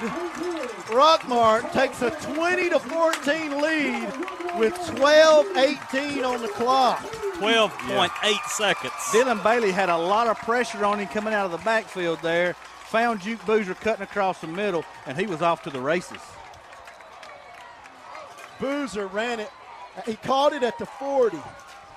It goes down as a 57-yard completion, but he caught that ball at the 40-yard line, the Cedartown 40, and ran it all the way in. There's 12.8 seconds on the clock, and Rockmart's leading 20-14. And we're going to have to kick off. This has been a ball game. 12.8 seconds. Okay, guys, focus. They're dancing around out there. The ball game's not over. There are 12 seconds left in this ball game. You got to play 12 more seconds, Rockmart. Finish the drill. 12.8 seconds. Coach said it at halftime when I talked with him, start and finish, and this is our time to finish. Neither team has a timeout. This is where our special teams has got to step up to the plate here. This kick. They've been getting a lot of field, a lot of yardage on these kickoffs. To kick it short. The receivers are up at the 20-yard line. I'd kick it over their heads. Kick it over their heads, Noah. He kicks it short, squibbed it. They're going to field it at the 35 and pitch it back to Mathis. Now he's going to throw it to Pryor. There's a flag. They're running the clock out, and they tackle him with 5 seconds left. There is a flag on the field. A flag on the field. Keeping composure, guys. And Ant Lester is down there. They didn't call a flag on that. Let's see what the penalty is. I believe that's got to be an illegal block with all that pitching the ball around. 5 seconds. Holding on Cedartown. It's got to be a holding or something. Holding on Cedartown with 5 seconds left. Rockmart leading 20-14. Cedartown's got 5 seconds. 5 seconds and a very electric atmosphere here tonight, guys. The ball is sitting at the 27, and they'll mark off a penalty from there. Coach calling for a little crowd activity there. The defense has got to play one more play. And we're going to put guys back deep like a prevent. They're going to run the ball. 5 seconds. Get them up there, Coach. Come on. They mark it back to the 17. You got to run one play. Hudson standing back at his 10. They got 3 receivers to the left.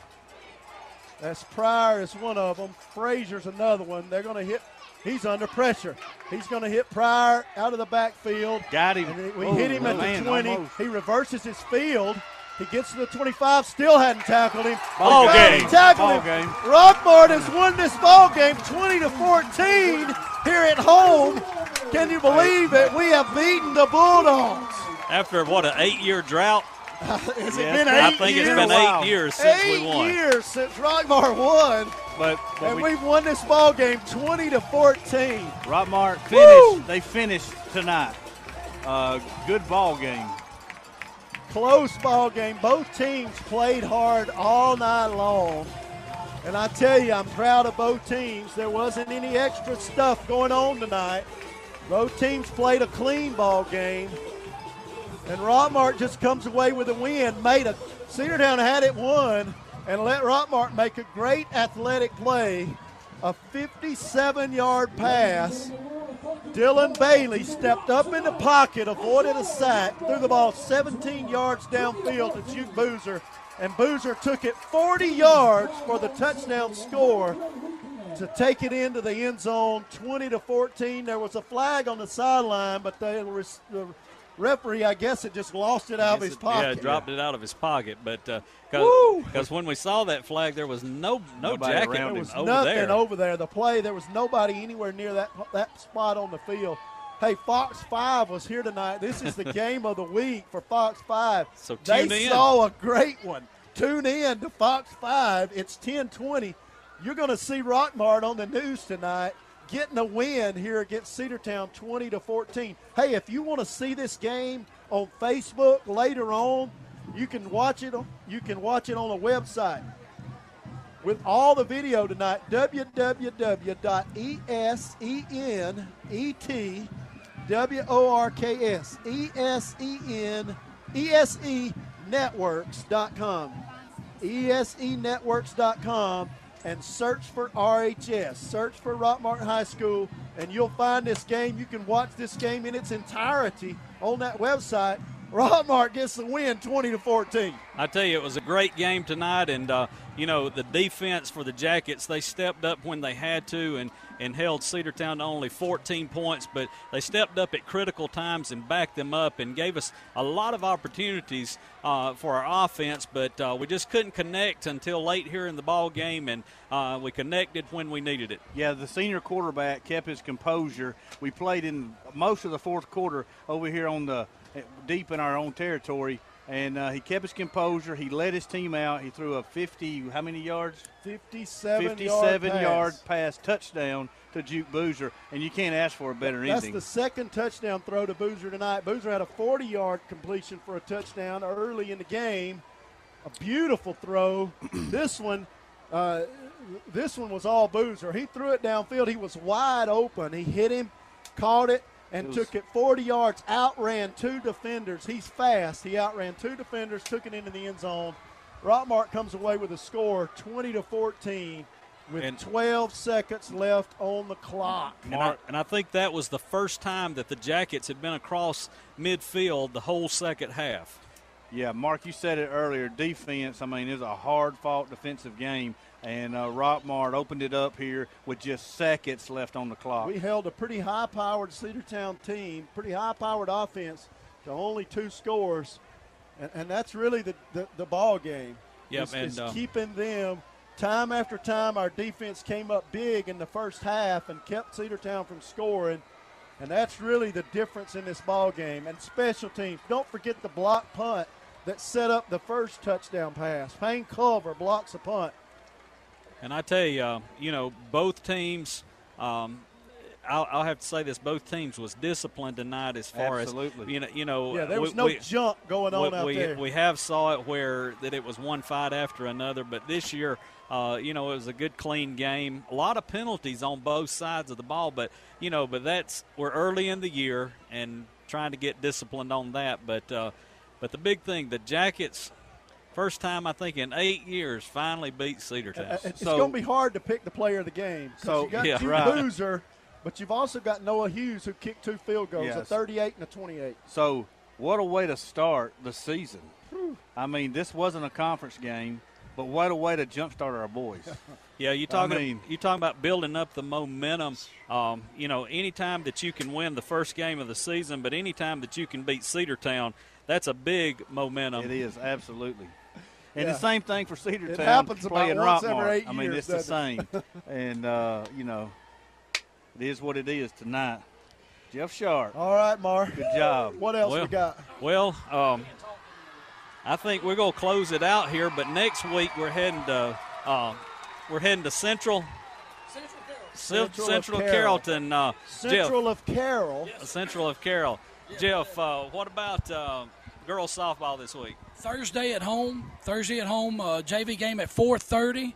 Varsity game about 6 o'clock or so. Who we playing? Coosa, sorry. On the road Tuesday at Armurchie. And then a huge tournament next Friday and Saturday in the Allatoona tournament. They've got South Effingham, North Paulding, Etowah, and Harrison Friday and Saturday. Them girls are on fire, ain't they? They are. They're swinging it well, and more importantly, they're pitching it well. Emily registered with a complete game, perfect game against Model yesterday. And I tell you, one more day and Jeff ain't going to be able to talk. He's about lost his voice already. All right, here at home, Rockmart gets a win, 20-14 over Cedartown. And a big thanks to all of our sponsors, and we hope that all of you that tuned in to watch the live feed tonight, we hope that you enjoyed our broadcast through that. And thanks to Miss Kelly up here, even though she is a Cedartown person and up here with a Cedartown hat on, but she does teach on Rockmart half a day, right? But she's up here, been running this, and I want to thank her for letting us tie into that, and so that you could see it on the live feed there. Do you want to borrow this hat I got? Okay, I just checking. All right, guys. Thanks to our sponsors, all these that have made this broadcast possible, and be sure to tune in next Thursday night. Hopefully we're going to be at Knuckleheads with the Coaches Show, but be watching on Facebook for that. But great win here tonight. The Jackets 20, Cedartown 14. Thanks for tuning in. We're going to send it back to Brian and Robert Torline at the station. They'll be bringing you all the scores from around the region on the A-Plus Storage Solutions High School scoreboard. You've been listening to exclusive coverage of Rockmart High School Yellow Jacket football on WZOT 101.9 Hometown Radio. Presented by the John Purser Allstate Agency, Floyd Medical, the Nathan Dean Agency,